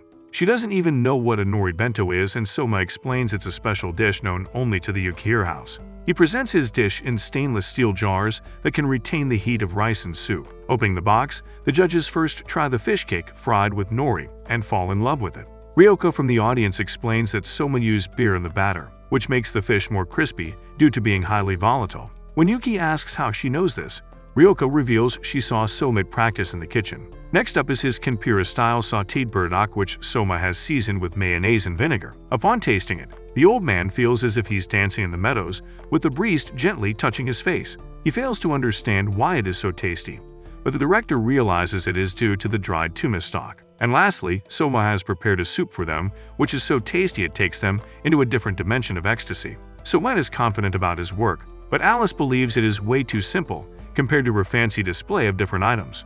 Undeterred, Soma mentions that she did not put everything she had into the bento box. He tells her about a customer back home who used to visit their restaurant every day for a bento box. When she got sick and couldn't come, Soma prepared a special box for her and delivered it to her house, which was his way of wishing her a speedy recovery. Soma believes a bento box to be something more than a lunchbox, which Alice failed to portray. Just then, the judges get to the final layer of his box, which contains rice and mysterious green beans on top. Those beans are spheres made by extracting nori's umami and adding sodium alginate and potassium chloride, which is actually Zenji's area of expertise. She asks how he came across this technique, and Soma explains he learned it from Ashiki-senpai. As the judges go through 2/3 of their rice, Soma asks them to open a secret compartment in their lunchbox that contains kudzu sauce enriched with the taste of tuna. Pouring it on top of the rice, the judges go crazy over the taste.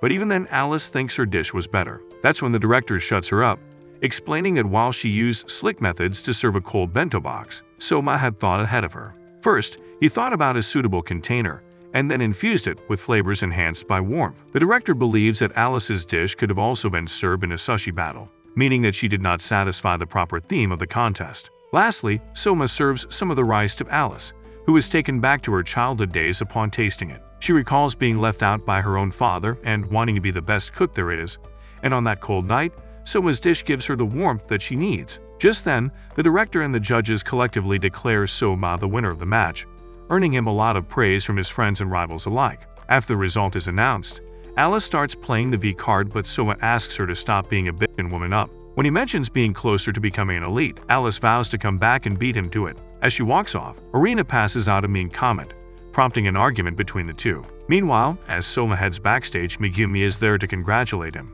Soma notices that she is unusually calm despite being the next one in line, so she explains that she has reached farther than she thought and just wants to enjoy her time now. Alice then walks up to the stage for her battle and is introduced as a dark horse who passed Block B at the very last minute. Her opponent is none other than Ryo, who tied Soma for the second place in Block A preliminaries. The theme for their battle is ramen, so without further ado, the director begins their match. The previous day, Megumi and Ryo were in the office where Satoshi told them the noodles would be prepared for them in advance. He asked them to choose one of the 4 noodles before midnight, but Ryo chose the wide noodles at that very moment because he knew what kind of ramen he would make. Megumi went back to the drawing board to figure out what kind of dish she would be making. Since the noodles would be pre-prepared, all she had to do was make a tasty broth and decide to make something that would be equally, if not flavored. However, none of her experiments worked until she received a letter from her mother, congratulating her for reaching the next stage of the tournament. To help her win, her mother sent a box of ingredients she used to cook with back home,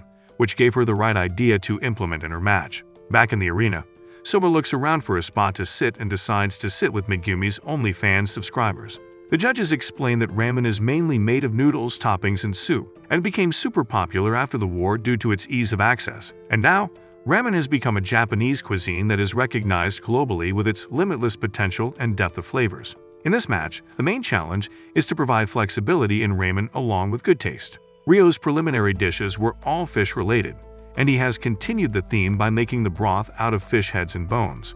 The smell is so strong even Megumi is distracted, only because she is also going for a similar type of broth. However, while Ryo's broth is rich in flavor, Megumi is going for a light broth, so it does not take over the taste. Yuki believes Megumi will win this since she's from a harbor town, but Alice shows up out of nowhere and reveals that Ryo's also been brought up near the sea. Just then, Ryo pulls out a huge pile of lobster and starts crushing their shell into a powdered form.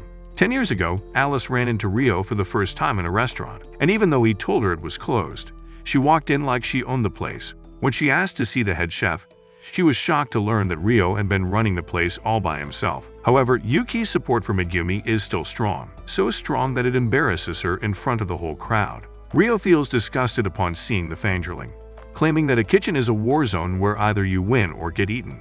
Megumi, on the other hand, believes chefs should work together in the kitchen to make the best meal. But he hits her with the "shut up" thought and starts yapping about his goal to make every chef kneel to him. He believes he is the Gordon Ramsay of this world, while everyone else is just a part-time chef who can't even boil rice. Ignoring his non-stop yap, Megumi goes back to cooking and keeps her composure throughout the match. Once her soup is prepared, it shines as if it was made out of gold, which catches everyone's attention. As the time runs out, all the judges walk up to Megumi to see her in action, explaining that one of the best parts about ramen is to watch the chef make it from the counter. Despite the devil giving her the death stare, Megumi stays chill and keeps prepping her ramen like it's just another Tuesday. Everything seems to be going her way until Ryo pulls his stuff out of the fryer. This takes Alice back to that day when she barged into his restaurant. When the customers started lining up outside, Ryo put on his bandana and turned into a completely different person. After telling the customers to hold their horses, he went back to the kitchen and made the other chefs work overtime. When one of them got sick of Ryo's attitude, he tried threatening him by force, only to be put back in place immediately. Alice saw his mastery firsthand and knew that Ryo was always in control of every situation he was in. Just then, Ryo finishes his dish and presents it to the judges, which is a southern French souped ramen made from fish heads and bones. After tasting the soup, the fish head in the judge's pants turns into a bone, and the soup only adds to the taste. Finally, the rust created by crushing dried shells seals the deal for them, so much so that the director himself sees him as a competition. As all eyes shift to Ryo, Yuki feels worried for Megumi, who hasn't even finished her dish. However, when she sees that Megumi is solely focused on her own dish, she realizes that the competition is not over yet. Soon after, Megumi serves her dish with an impressive light broth that is also pleasing to look at. The judges believe the light soup might fall short when compared to Ryo's richly flavored one, but once they taste it, they are shocked to taste multiple layers of flavors in it. Megumi explains how she managed to get this flavor by listing out different ingredients, dubbing her dish at Kazuyu chicken soy sauce ramen. Kazuyu is a traditional regional cuisine of Aizu that the judges know very well but are shocked to learn that most of the flavor comes from simple vegetables. Before they finish the soup, Megumi uses them to pour some of her red sauce into it, which enhances the flavor tenfold. Her dish is so inspiring even Ryo wants to have a taste of it, but even then she is as humble as ever. Upon tasting, Ryo realizes she purposely chose this style of cooking to compete with his method, which makes this battle interesting for him. Seeing her as his equal, Ryo asks Megumi to try his ramen too, making her climax in an instant. With both of their dishes reaching their own respective perfect, the judges have a very tough call to make. As both contestants stand face to face waiting for the result, the director picks up the brush and gathers everyone's attention. He writes Ryo's name on the canvas and declares him the winner, but the crowd's reaction clearly shows that they do not agree with the decision. Even before her other friends can process, Yuki runs off and meets her backstage, where they both cry over how scary Ryo was. Just then, they are distracted by loud claps coming from the audience, who can't help but praise Megumi for performing so well against such a tough opponent. Meanwhile, Harina guides the judges backstage but notices that the director is acting a little weirdly. The man heads to the toilet, commenting that Megumi is so talented that he went commando without even noticing it. Later that night, Akira is touching grass when Professor Jun shows up to check on him. She tells him not to worry about tomorrow's match as he's already made his panties drop by passing the preliminaries. However, Akira holds her in high regard and wants to win so he can achieve his goal and also make her happy. Meanwhile, Takumi is in his room where Isami is constantly annoying him with his over-the-top support. Isami really wants his brother to win, but Takumi tells him not to worry as he has his eyes set on the finals. Izako, on the other hand, is with Arina, promising to win for her sake. The next day, as the crowd gathers in the arena, the announcer explains that today's results will determine the final four of the tournament. In the crowd, Megumi notices that Soma is nowhere to be found, explaining that she had trouble waking him up. Yuki is worried about him missing out, but Ryuko learns he's left the dorm and will hopefully make it in time. Meanwhile, Soma is walking to the academy when he runs into Subaru, the same guy he bumped into during preliminaries. He offers Soma a ride to the arena, and since he's running late, Soma decides to ride with him. Strangely, Subaru starts chaining up his bike, making Soma realize he intends to walk on foot with him. Back in the arena, the third match is about to begin, and the theme involves a dish from America that rules the fast food genre. That dish is the hamburger, an item that should come with an obesity speedrun label. Soma is still nowhere to be found, so Megumi heads out to look for him. Meanwhile, as Hisako makes her way to the stage, Akira tells her that he will be coming for Arina's seat in the Elite 10. Hisako tells him to keep dreaming because she believes only she has what it takes to succeed Arina. As the two take the stage, the announcer reveals Akira's specialty is spices, which will be put to the test by Hisako's medicinal plants. As the battle begins, Akira pulls out doner kebab and Zenji starts explaining how the whole thing works. Hisako, on the other hand, pulls out a live soft-shell turtle which surprises the audience. After she eats him out of existence, she drains its blood and starts pouring some sake to prevent the blood from coagulating. After cutting its shell off, she puts the meat and some medicinal plants into the boiler, turning all eyes towards her. Meanwhile, Megumi finally finds Soma and brings him in, explaining that Arina's secretary Hisako is competing against Akira. Subaru, on the other hand, has memories of each and every detail about Soma, from the size of his dong to how many times he beats in a week. Unbeknownst to everyone, he is running that same Sherlock shit on Takumi, who is preparing for his upcoming match. Soon after, he runs into Soma and Megumi, who can't seem to find their way back into the arena. When Takumi shows up there as well, Subaru offers them to watch the battle in his standby room. Once there, Takumi asks Soma to give her 2 cents on the match, but he has never seen Hisako cook before. Megumi reveals she's an expert in medicinal plants, but she isn't sure if it pairs well with hamburgers. While Hisako is engrossed in her cooking, the picture of serving Arina for a lifetime is playing in the back of her head, and this is her chance to make that dream come true. She then finishes her dish and presents it to the judges, which she dubs the Sappan burger. The first thing the judges notice is the jiggly and juicy buns, which reminds them of their favorite On Leifen's model. As they savor every bite of the burger, Hisako goes into detail about how she prepared the ingredients and how she studied day and night to perfect her creation. When even the director can't hold back, Takumi and Megumi believe she might win the whole thing, but Subaru confidently claims Akira would wipe the floor with her. As soon as he starts cooking the patties, the mood shifts around the whole arena, much to Takumi's shock. After cutting a piece out of his doner kebab, Akira finally finishes his hamburger, which sends out a powerful aroma of grilled meat throughout the arena. Even before taking a bite, the judges turn into ravenous dogs with their tongues out, much to Akaso's annoyance. She believes aroma is the only good thing about this hamburger, but it turns out to be so tasty the judges finish it all without even realizing it. Chum explains that Akira used pita bread as a substitute for regular buns, which allowed him to fill the hollow portion with ingredients choice.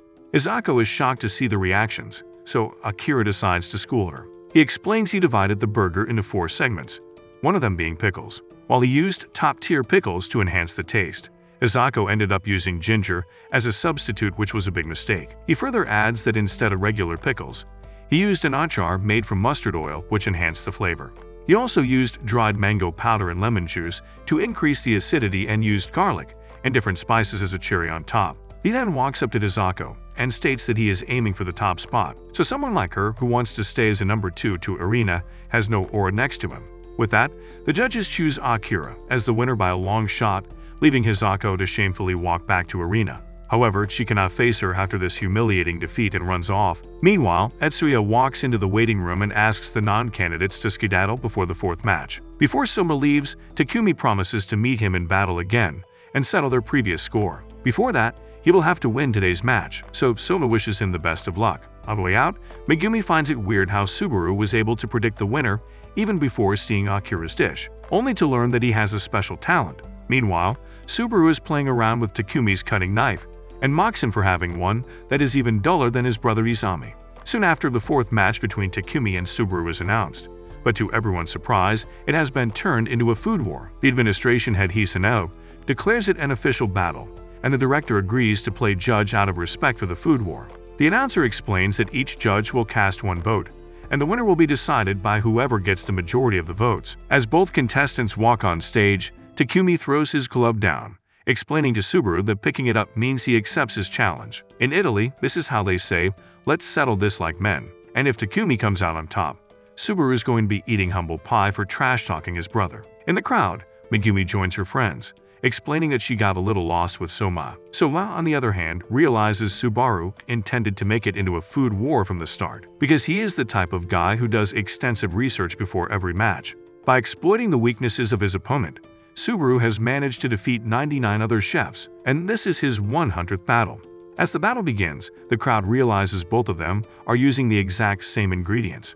Izono provides data on Subaru's previous food wars, revealing that he has won by serving the exact same dish as his opponent. This time is no different, as both contestants are going for a dish called semifreddo. While both of the contestants engage in pointless shit-talking, Shun reveals that Subaru has a habit of waging his opponent's tools in battle to inflict some emotional damage. At one point, he took a cherished knife that belonged to his opponent's late mother, while laughing maniacally. This means Takumi has put his mezzaluna on this line, but despite that, he looks calm and composed. Just then, all eyes shift to Subaru, who's beating the yolk and whites separately, compared to Takumi, who has mixed them in one bowl. Subaru always goes into extensive research about his opponent's dish before each match and then makes minor adjustments to the recipe to make it taste better. A cake made by mixing yolk and white has a moist and delicate crumb, but if those things are beaten separately, the cake has an airy crumb. An airy crumb absorbs a lot of syrup, which will give it a great texture and enhanced taste. As for syrup, Subaru pulls out an Italian liquor made from lemons as opposed to the traditional rum and amaretto. Turns out, Takumi's family restaurant uses the same liquor as a secret ingredient in their special dish.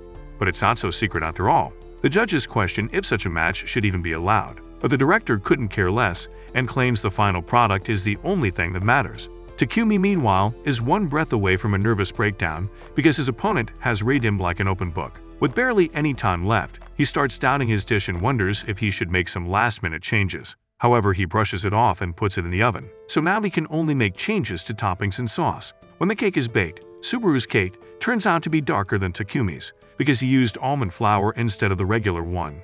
With another curveball thrown his way, Takumi collects himself and channels the life lessons he picked up in his homeland, which mostly involve yelling and pasta. In the meantime, Subaru serves his dessert to the judges, who are eager to try his unique twist to the dish. Upon tasting it, one of the judges can clearly feel the unique flavor of lemon and almond, sending them to a world of ecstasy.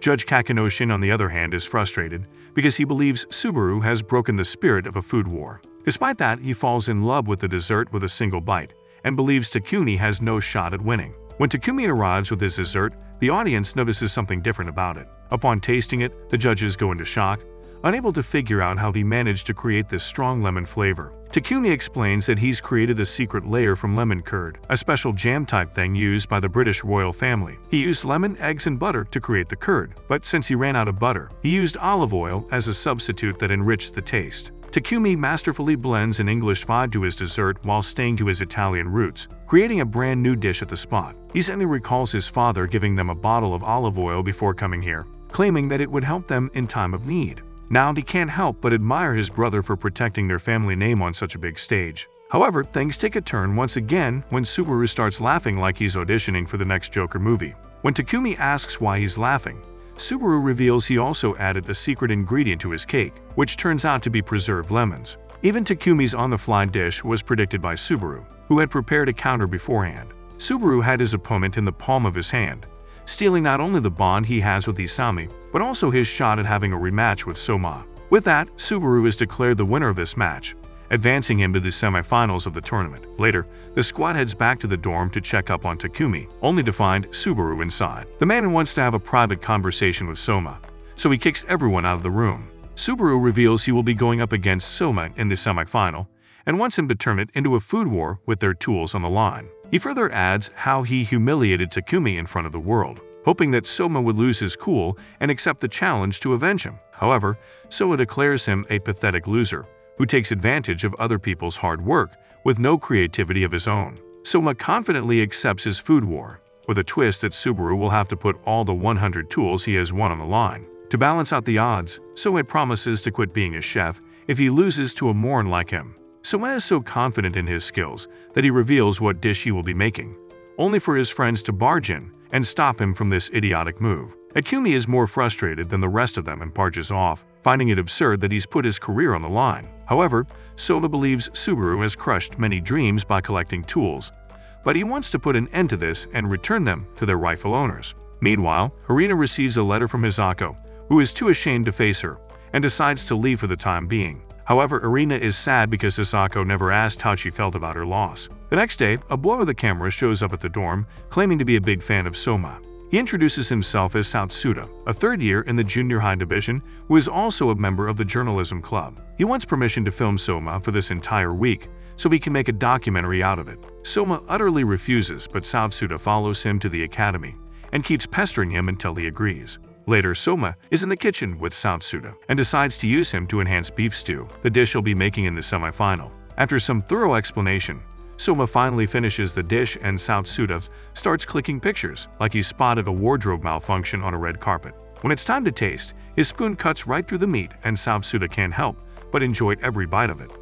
The beef stew is usually acidic, but Soma has somehow turned it mellow. Soma reveals it's because he's used white miso that reduces the acidity produced by tomatoes.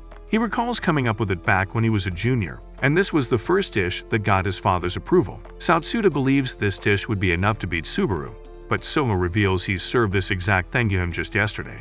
He believes Subaru would have figured it out regardless, so gave it a head start so they can both use their creativity to the fullest. As Soma continues to enhance his dish, he hits a stalemate where none of his ideas seem to be working. He acknowledges that he's reached so far by using his opponent's specialty against them, but battling Subaru is like chasing one's own shadow. And since Satsuda is already speedrunning obesity by finishing everything he's created so far, he decides to find someone who can help him better. Meanwhile, Harina is going through her favorite romance manga, but realizes she doesn't have the last volume. He calls for Hisako's help, only to recall that she's gone on a leave. She realizes Hisako has always provided her with everything she needs, but now she feels all alone without her. Just then, her doorbell rings, and she runs to the door thinking Hisako has come back. However, she is greeted by Soma and Satsuda, who want her to test the stew. She asks who let them in, and Soma reveals they ran into Alice on the way who said they could come in. Satsuda thinks Harina and Soma are pretty close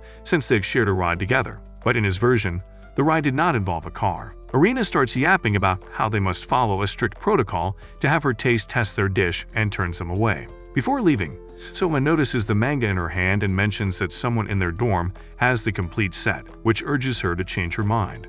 Even before tasting the dish, she can tell that Soma has used white miso as the secret ingredient. When she takes a bite, she sternly tells him that it tastes like shit, and he has no chance of winning with this kitchen disaster. With that, she kicks them out of her mansion before asking Soma to bring the final volume of the manga she's reading. On her way back, Satsuda is flat out disappointed, thinking Harina didn't offer any constructive criticism, but Soma thinks otherwise. That night, Subaru imagines himself in Soma's shoes, tracing his footsteps from his days back in his family restaurant, so we can have a better understanding and how it feels to be the family idiot. The next day, Soma learns that big names like Tojima Mizuhara and Hinako are coming to see the semifinal. Just then, Akumi shows up, still upset with Soma, but leaves him with a present. Opening the present, Soma learns she's left him with some high-quality parts of her mom, aka a cow, which he believes are unfit for the stew. However, something suddenly comes into his mind, so kicks out Satsuda to try out a new technique. Soma spends all his time perfecting this new dish,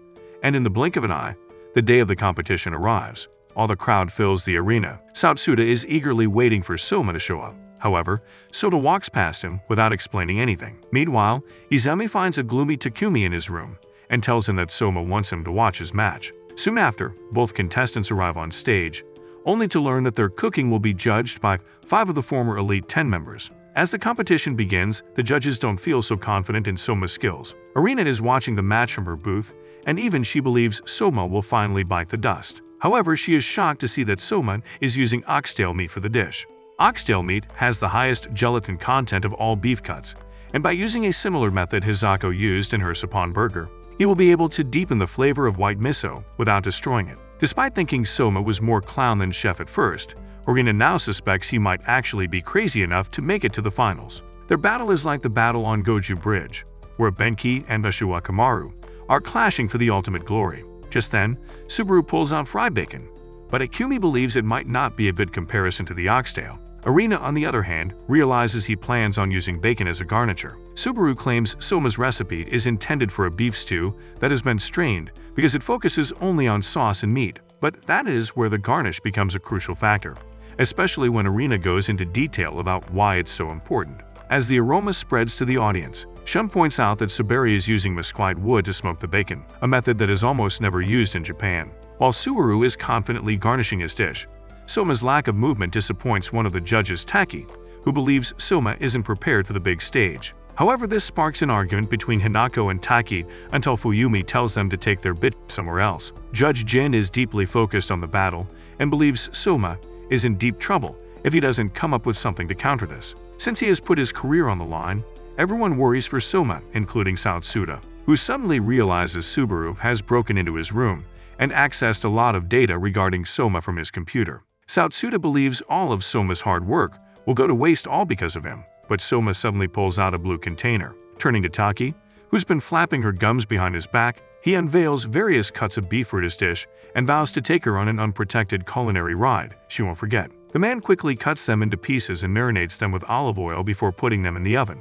Soma then quickly runs off and comes back with a clay cooking stove, which confuses everyone. Subaru explains that his opponents take one of two approaches. They either deceive him by making a completely different dish or put up a fake front and improvise during the battle. Most of them give up due to sheer panic, but he believes Soma's dong is long enough to actually cook something up. Despite praising him, Subaru knows Soma went to Takumi's apartment this morning and got a ton of meat after that. Soon after, Subaru presents his dish to the judges, and both Hinako and Taki reach climax upon tasting it. Subaru confidently claims he read Soma like a book, which is why he spent 5 days preparing this bacon in advance. He believes that his over-preparation was the perfect counter to Soma's improv cooking, which has proved to be true so far. After a whole lot of villain talk for him, Soma shifts the scales when he reveals he saw it all coming from a mile away. He then presents his dish, the Autumn Election Special, which consists of many different beef parts. Compared to Subaru's bacon masterpiece, Soma's stew looks like a pile of questionable decisions thrown together and served with a side of hope. But when the judges actually taste it, it takes them on a roller coaster of emotions. Seeing the reaction from the panel, Subaru cannot comprehend that he missed something until Soma explains what he truly accomplished. He wanted to create several layers of different flavors in a single stew and was inspired by the Chikuzen stew. That stew requires putting a precise amount of each ingredient in a delicate manner, which Soma replicated in his stew. Subaru feels tricked by Soma, but Soma never claimed he was cooking on the fly and reveals he's been working on this dish ever since he started cooking. He has used every experience he has had so far and meshed it into one dish. And while Subaru is the master of copying, experience is something he cannot replicate. After careful assessment and experiencing the full joy of Soma's stew, the judges collectively declare him the winner, leaving Subaru in a dark, gloomy state. However, after Soma asks him to try his dish, Subaru immediately creams his pants and goes back to the time when he first started cooking. Even at age 12, Subaru had the talent to recreate any dish simply by looking, and all he wanted was to earn his father's praise. However, his father humiliated him for making cheap imitations and not exploring his own creativity. One day, there was a showcase of their new dishes, and a lot of VIP customers were in attendance. Subaru enhanced one of his father's dishes just to earn his praise. But when Subaru's dish was declared the best, his father turned his back on him out of sheer jealousy. Despite that, he continued down that road and worked on enhancing already made dishes, which led him so far without any issues. But now that Soma has snapped him back to reality, he has to lose all the tools he's collected over the years.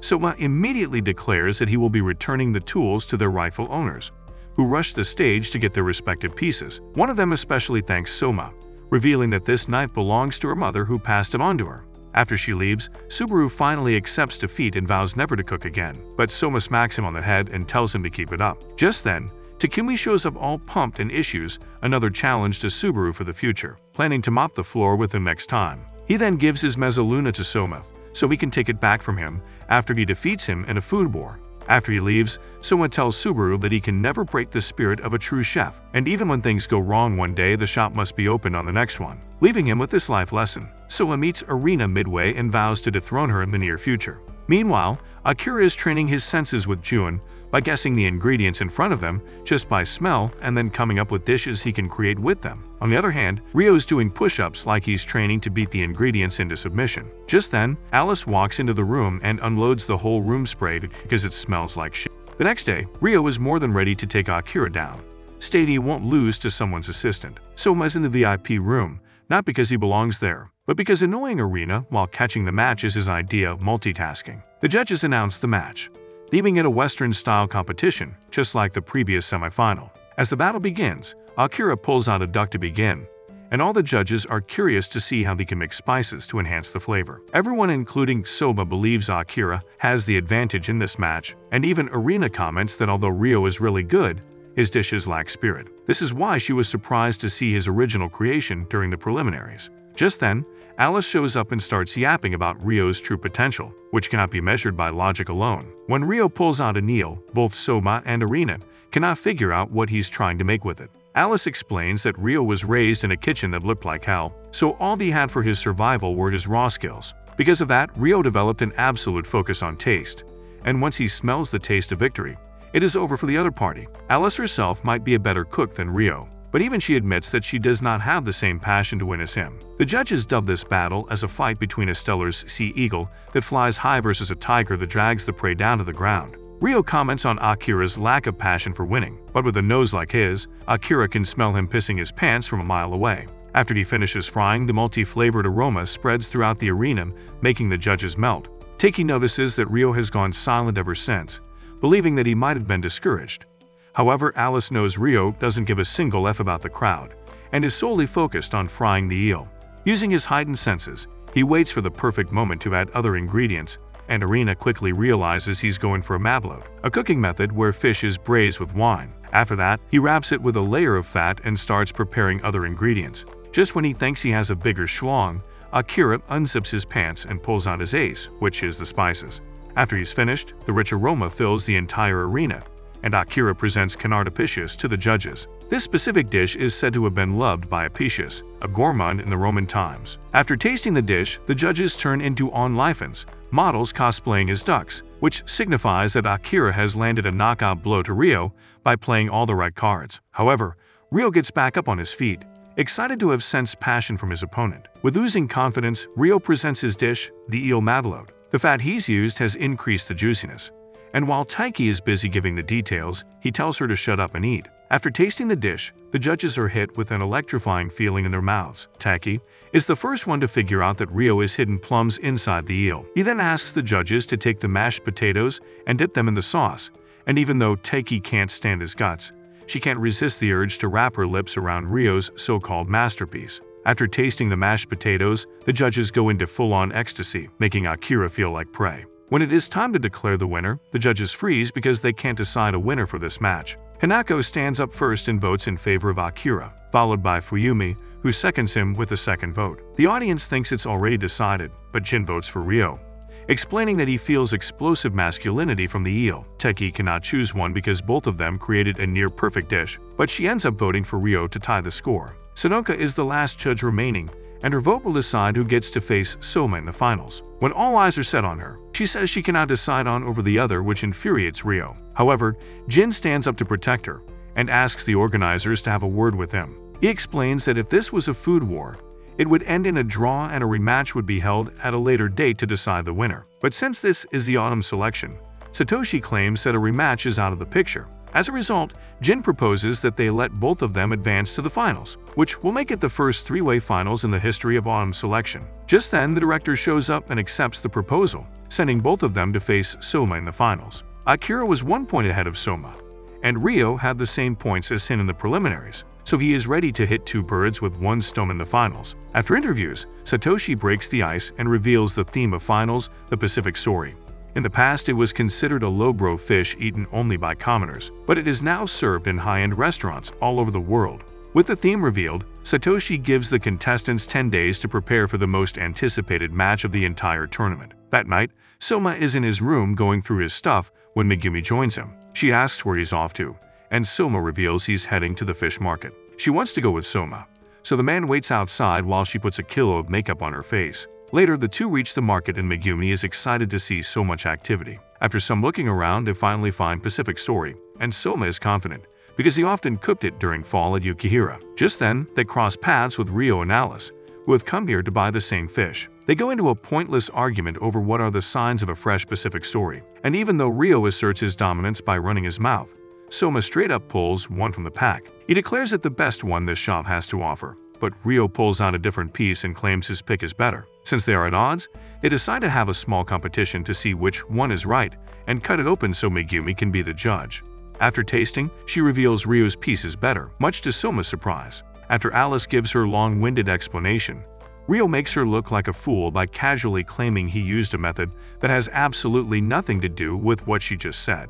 All he did was hold the fish in his hands, which told him everything he needed to know about it. He reveals he has been coming to this market for 10 long years and knows everything there is to know about fish. After Soma is left in the dust, he hears an old lady mentioning that Akira came to the market earlier and picked the best fish without even looking at it, making him realize he is way behind them when it comes to judging the ingredients. Later, he fries the fish he picked and has Megumi taste tested. And even though it turns on her sprinkler, Soma knows his competitors will find ways to make it even better. If he wants to have a chance at winning, he will need to come here every day. But even then, it will be very difficult. Soma recalls coming here with his father, who taught him that it takes nearly 10 years to master just one type of fish. Even if he were to pick the best fish, he wouldn't make it far if he didn't decide on what to make out of it. Meanwhile, the journalist club conducts an interview with Akira and Professor Jun, where Jun starts acting like she was in love as a child. They ask Akira how he can pick the best fish without looking, and the man credits his sense of smell for it. Saotsuda is supposed to interview Soma but can't seem to find him anywhere,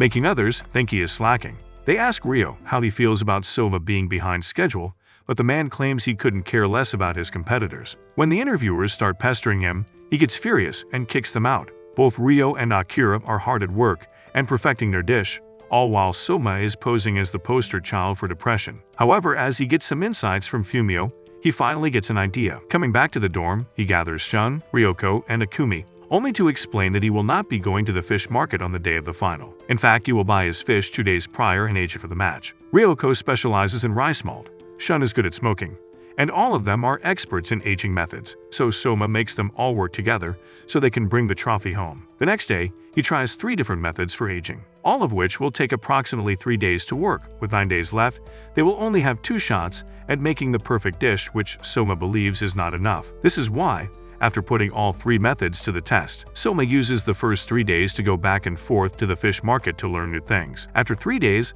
all the fish are ready to be tasted and provide promising results. Each fish has a unique texture and depth, but even then, it does not compete with the fish Rio served at the fish market. As Soma heads back to the drawing board, Akumi tells Megumi to let Soma know that she will do anything he wants to help him win. Meanwhile, Soma is in the kitchen wondering how to overcome this obstacle. He only has one more shot at experimenting, and after a deep brainstorming session, he decides to go buy more fish. Before he can leave, Fumio gives him a little more insight, which somehow ends up giving him the right idea. On the day of the match, Rio and Akira are both picking out the fish and notice that Soma hasn't been here for days. They know he's not the one to give up without trying, which makes them wonder what he could be planning. Soma, on the other hand, is in the kitchen, and it seems like his hard work has finally paid off. After some time, all 3 contestants are brought to the stage, and none of Soma's friends have any idea what he's cooking today. Judging today's final are the school director Nakiri, chief executive Jen, and the head of Nakiri International,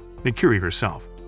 Alice casually drops that Nakiri is her mother, who leads Nakiri International, which is an institute that researches gourmet food. When she's asked to say a few words, she starts acting like a goofball because Japanese is not her first language. However, her mood completely shifts when she turns her attention to Soma, the very guy who knocked her daughter out. Both Akira and Rio demonstrate the top-quality fish they picked fresh from the market, but Soma's fish looks like dried-up poop. While the crowd fails to understand, Akira realizes Soma used the aging method to compensate for the difference in quality. However, they still believe Soma has no chance of beating them, and collectively congratulate him for coming in third. Just then, the roof is split open, allowing the moonlight to shine on the 3 competitors for dramatic effect. They are given 2 hours to finish the job, which is the time it will take for the full moon to cross the gap. Seeing the moon reminds Jin of the time he competed in the autumn selection finals, and now he's excited to see what these contestants have in store. As the match begins, all 3 of them start by preparing other ingredients,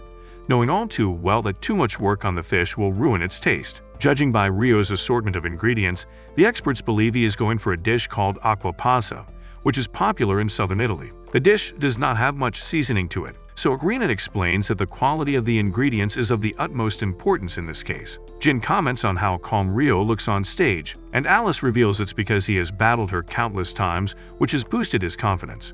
Kiri recalls the day when Alice was being an insufferable bitch to Rio, because she wanted him to become her assistant. When Rio turned her down, she challenged him to a food war to see who got their wish. Rio lost the first battle but refused to give up, which led to a series of food wars over the course of time. 2 years later, Rio finally managed to beat Alice and turned their relationship from a rivalry to a friendship. As Rio pulls out a heat-resistant wrap, Irina realizes this is Alice's technique, which means Rio has learned a lot from her amid all those food wars. Soon after, the moon reaches halfway, signaling that 1 hour has already passed.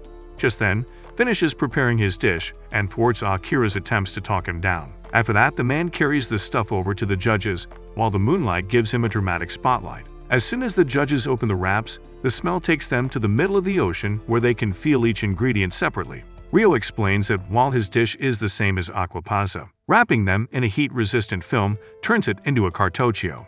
After tasting the dish, Jin is surprised to feel a rich flavor despite little seasoning. The director notices that he can taste herbs from it, and that's when Rio reveals he wrapped the film in herb butter. Just then, Kiri goes into a higher plane of existence and starts glowing brightly while yapping every little detail about the dish. Alice explains that while her mother is in this state, her Japanese flows out fluently. The dish is so good, even the director goes bare chest. But when Akira walks in with his dish, some Dark Souls-type boss music starts playing in the background. Seeing Akira's dish, Rio gets frustrated thinking he's not taking the competition seriously, only for Akira to hit him with you-know-nothing Jon Snow. The dish he's presenting is an antipasto, which is designed to pique the appetite of the diners at the start of a meal. Despite his skills in judging the ingredients, Rio believes Akira is going to fail miserably, especially when he pulls out a blowtorch. However, it gives the dish an aroma so mouth-watering it could make a nun reconsider, allowing him to present seared Pacific story carpaccio. The smell spreads through the arena, and Akira can't hold herself back from tasting it. Once she takes a bite,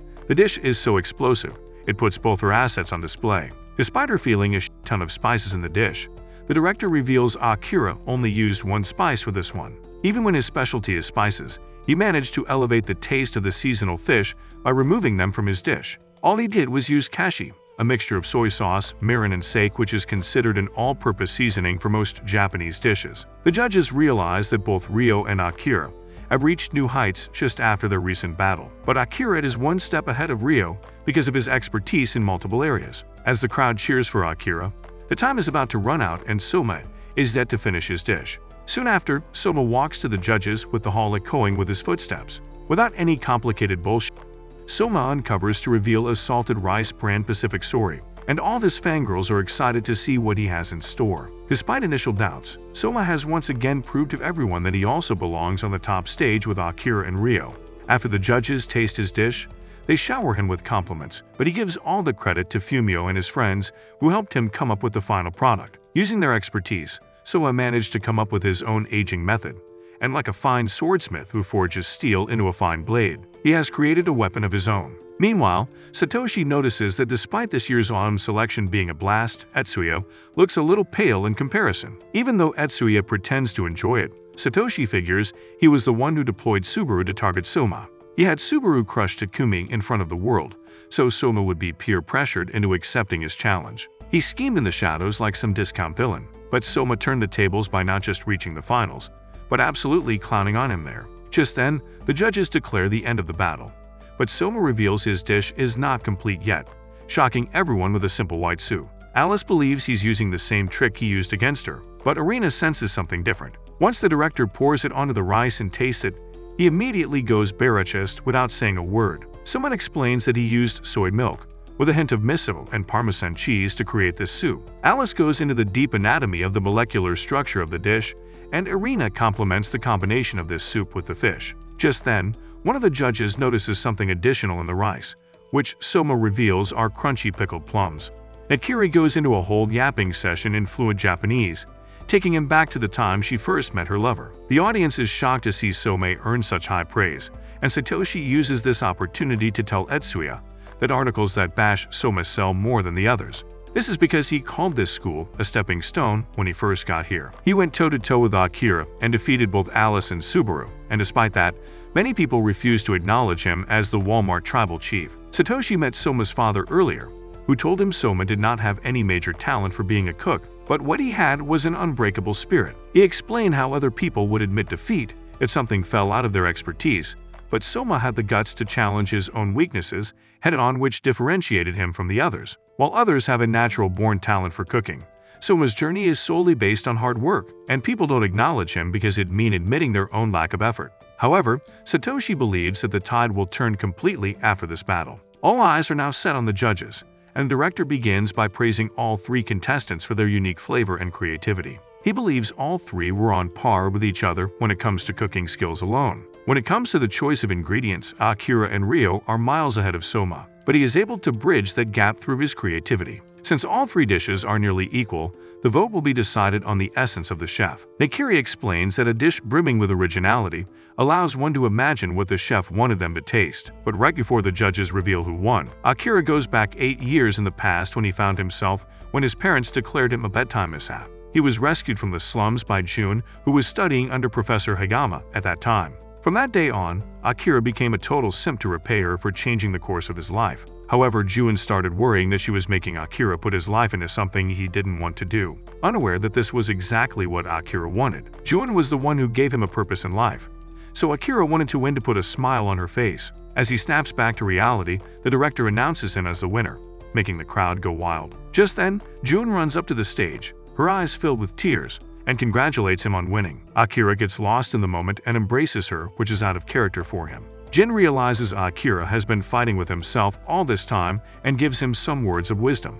On the other hand, Ryo gets a friendly scolding from Alice, who mocks her for losing and challenges him to a food war once they get back. Meanwhile, Soma recalls the time he spent with his father and asks Akira to give him a taste of his dish. Ryo shows up as well, and despite the competition concluding, it appears that all three of them have developed a friendly rivalry. Walking back home, the squad decides to throw Soma a party to reach the finals, but Soma gets a call and takes off. The call is from his father, who just learned that Soma lost to Akira. Despite that, he acts all goofy and cheerful, urging Soma to push harder. Soma believes leaving Yukihiro was a good decision since he got to learn new things, and now his focus is on creating a dish with his own name on it. After ending the call, Soma's father feels happy because Soma has found people who can pose him a challenge and push him to become a better version of himself. The next day, while the girls come together to cook and Soma meets up with Ryo and Akira for taste testing. Seeing both the girls and Soma pushing themselves harder, the boys get motivated and decide to improve themselves too. Meanwhile,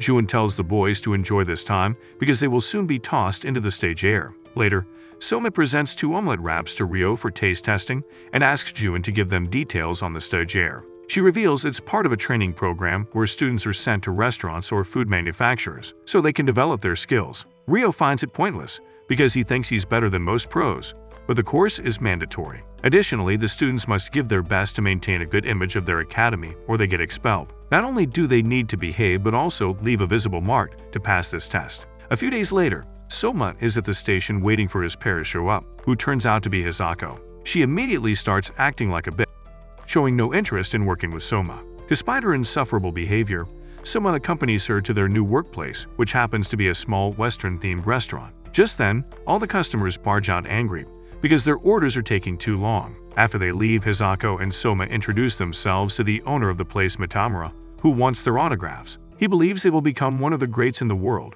but after the autumn selection, Hisako's morale hit the floor so hard it's now a garnish on someone else's winning dish. Later, they change into the uniform and Soma asks her about Arena, prompting her to reveal she is no longer worthy of being in her holy presence. After some time, she notices that the restaurant is empty, so Soma urges her to work with him as a team. However, she snaps right back into full-on bit mode, bragging about how her vast experience makes her better than him. But when a large horde of customers rushes into the restaurant, she starts losing her shit.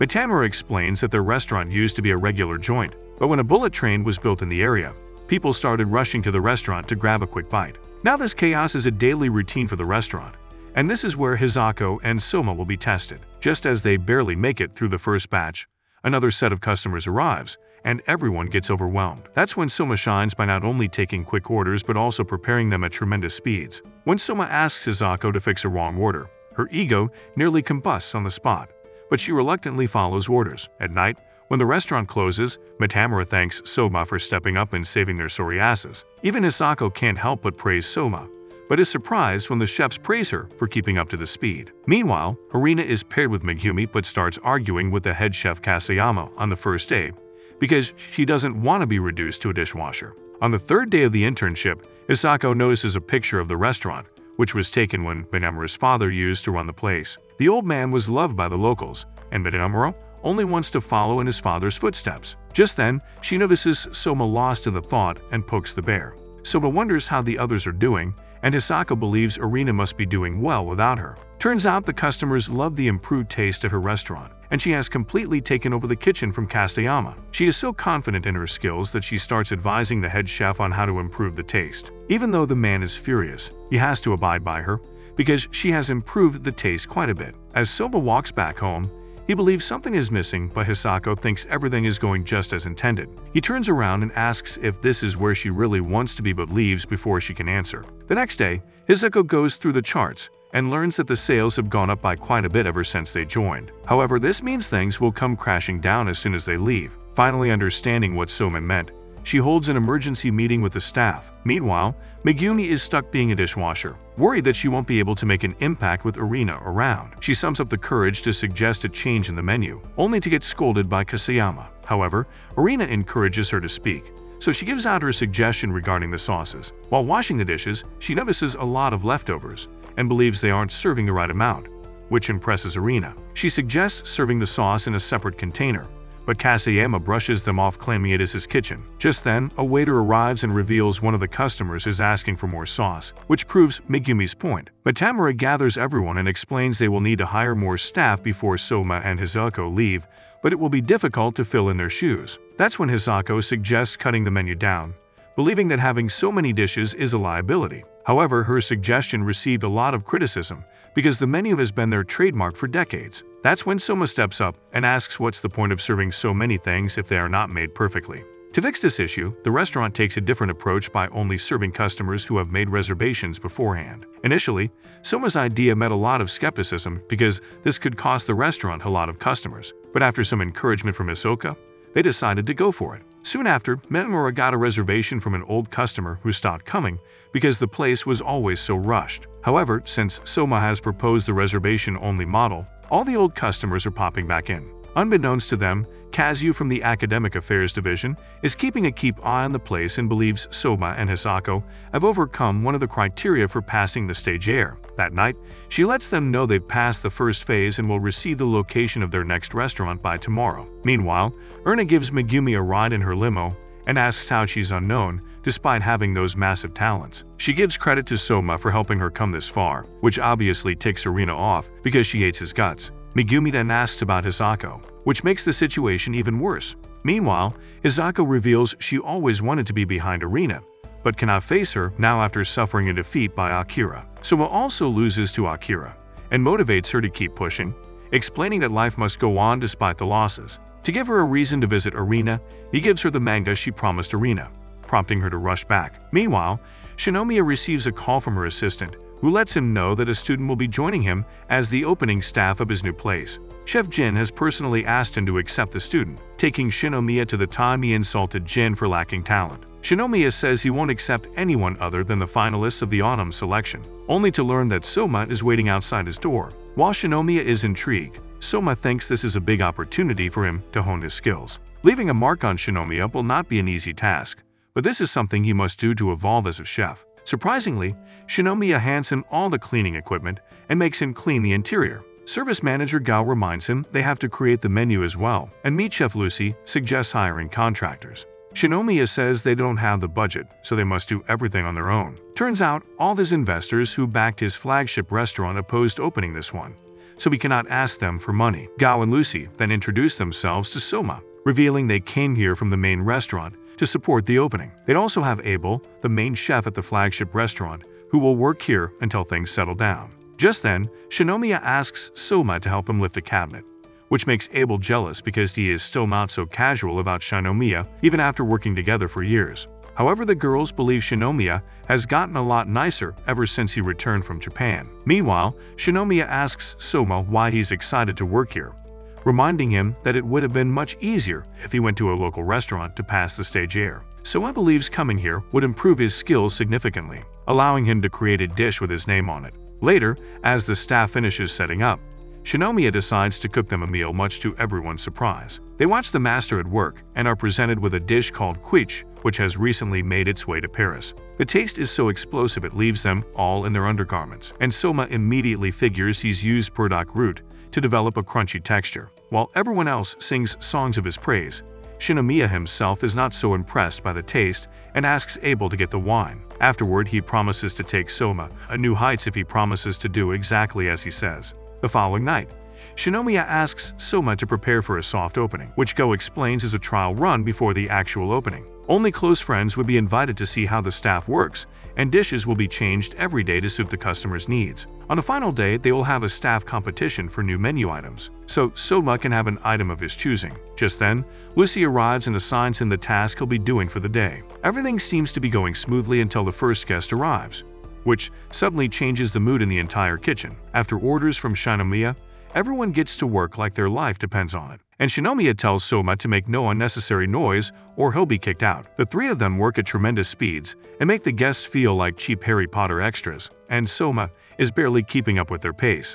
Eventually, he lags behind everyone else, and everyone starts looking at him like he's committed a cardinal sin. When Shinomiya asks Lucy to change the order of preparation, Soma realizes he is a turtle competing in a marathon of rabbits. Eventually, Abel takes over his spot, sternly telling him that he is not yet one of them because he has no tolerance for slackers. He is expecting Soma to give up, but Soma swallows his pride, apologizes, and gets back to work instantly. The soft opening is going to last 5 days, and Soma has no intention of being the weak link in this chain. He is not the only one. In fact, all of his friends and rivals are doing their absolute best to reach new heights, with some managing fine while others falling short. After closing, Abel asks Soma to rest here, but Shinomiya suggests he doesn't join them in the kitchen tomorrow, based on his current performance. He mentions that the workload will only increase each day, so unless he gets that lazy ass moving, he has no place here. Later, Go asks Shinomiya why he's been so rude to Soma, and the man says he is not here to hold his hand. Meanwhile, Soma is in post-nut clarity, thinking about all the experiences he has had so far, not wanting to repeat the same mistake. Soma gets up and studies all night on how to increase his speed. The next day, Abel and Lucy enter the kitchen to find Soma waiting for them. When Soma asks them to teach him how to cut faster, Abel scolds him for slacking and not preparing ingredients in his free time. However, Lucy points out that Soma has prepared every single ingredient already, giving them more than enough time to answer his questions. While he asks Lucy about the different cutting techniques, Abel is surprised to see Soma dedicating day and night to learning. That night, Soma tries his best to keep up, and even after some fumbles, his spirit does not break. After spending another night studying, he keeps asking more questions on the third day and continues to impress Abel. On the fourth day, Abel starts acknowledging his efforts and his unwavering spirit, even though he's treated as a housewife here. That day, Soma is finally able to keep up with Lucy and Abel and actually finds joy in learning these new techniques. Just then, one of the tables finishes their food faster than expected, and no one is free to prepare more. That's when Soma steps up, so Shinomiya allows him to complete the whole dish. After the closing, Shinomiya praises everyone for their hard work and tells Soma to keep this up for the last day. He asks Abel if Soma did well, and Abel hesitantly admits that he has what it takes to be in this kitchen. Go is surprised because Shinomiya didn't give him a single piece of advice, but what she doesn't know is that Soma was the only one ever who had the balls to challenge him to a food war. With guts like his, Shinomiya strongly believed that Soma was gonna pass this test with flying colors, which is why he never gave him any advice. Just then, Soma surprises them by revealing he wants to participate in the new menu battle tomorrow. Despite only working as a helper these past 4 days, Soma believes he has come up with something worth adding to the menu, something that he thinks will have his name on it. The stage air requires the participants to leave a visible mark on a professional setting, and each contestant is giving their all. The next day, Adele teaches Soma how to prepare French cuisine, which is made with a completely different thought process and style. Adele explains Japanese one requires minimal handling and processing of the ingredients to keep them raw, but the Italian one focuses on processing the ingredients with time and effort. After Soma memorizes tonight's recipe, Shinomiya walks in and asks everyone to be ready for the showdown. Meanwhile, Shinomiya talks to the press, letting them know that everything is going smoothly, and he wants this branch to be just as popular as the one in Paris. After a hard day at work, the restaurant closes, but Shinomiya reveals he invited some special guests, who are some familiar faces Soma met throughout his journey. After meeting these guests, Soma is shocked to learn that Shinomiya has also invited his mother. At first, she's pissed Shinomiya treats her like an afterthought, but once she tastes the dish, she can't help but feel proud of him. Soma asks what made him choose to specialize in French cuisine, and Shinomiya starts thinking of the time when he got accepted into the academy. His parents took him to a local French restaurant to celebrate, and he saw that his mother had a huge smile on her face because the food was so good. Ever since that day, he decided to master French cuisine so he could make his mother smile with his cooking. However, he refuses to share the story with Soma and takes him to the kitchen to prepare dessert. Once there, he starts yapping about how people have been sitting on so many root vegetables that can be used in cooking. Since he knows both Japanese and French cultures, there are a lot of dishes only he can make, which helps him bag bits from both countries. The main reason for opening a branch in Tokyo was for Shinomiya to face his roots again and showed his skills in the place where he was born. He believes this is absolutely necessary for him to win the Michelin 3-star rating. Later, he says goodnight to his mother, who compliments his cooking with a big smile. After that, it's time for the competition, but Hanako refuses to leave the restaurant. Eventually, the rest of the guests join in as well, especially because they want to see what Soma can make. The result of the stage air depends on his performance, and the guests believe it's unfair because Soma has no experience in French cuisine. In the kitchen, Soma learns Go is also participating in the competition, explaining that she used to be the head meat chef in the main branch. These competitions are held several times a month in the main restaurant, but Go's entry was only used once in 2 years. This is why she switched to customer service management, thinking she'd learn something by interacting with the guest. However, not a day goes by when she does not work on honing her skills. Not just her, Lucy and Abel are also pretty serious about the competition, and Soma is right up there with them. After Shinomiya gives them the green light, everyone starts cooking, and Soma recalls his father teaching him how to fry fish. When Satoshi asked where he learned French cooking, Soma gave credit to his father. Now he understands that his father knew all those things because he had learned from experience. He combined all those things to make his dream come true. And this is exactly what Soma will need to do if he wants to evolve. Soon after, all the other chefs finish, and Soma is the last one to arrive. Much to everyone's surprise, he puts a simple chicken and egg rice in front of the guests. However, the chicken is filled to the brim with egg and risotto, and the taste is so explosive it turns Hanako into an on-life-ends model. While Soma goes into detail about how he managed to achieve this taste, Ebel doesn't understand how the egg stayed inside the chicken until it was cut. So Soma reveals he wrapped it in cabbage and stuffed it in. Despite a whole lot of encouragement from the guests, Shinomiya thinks the dish is way too unrefined at the moment. He believes it is perfect to be served at home, but it is not good enough to be on Shino's menu. However, he is more than willing to help him remake the entire dish better, and because of that reason, Kazu passes him on the test. After teaching him all night, Shinomiya and the rest bid farewell to Soma, hoping that he would score the first seat on the Elite 10. In the meantime, his friends and rivals are still hard at work, each giving their best to pass the test. That day at the Shino's, a customer asks Abel if they have a special dish on the menu, and he proudly presents him with the dish Soma created. When Soma returns to the dorm, he realizes he is the first one back. Fumio welcomes him and reveals he's received a lot of mail, which turns out to be hundreds of food war challenges from other students. Just then, a second-year student, Kabutoyama, enters the dorm and challenges him to a food war, which he accepts wholeheartedly. His return is featured in the school magazine, and Soma is prepared to face all the challenges that come his way. He has transformed from a background extra to the main character, and the world has finally got the memo. That's it for this video. Leave a like and comment which anime you want us to cover next. If you want more recaps like this, watch this video here.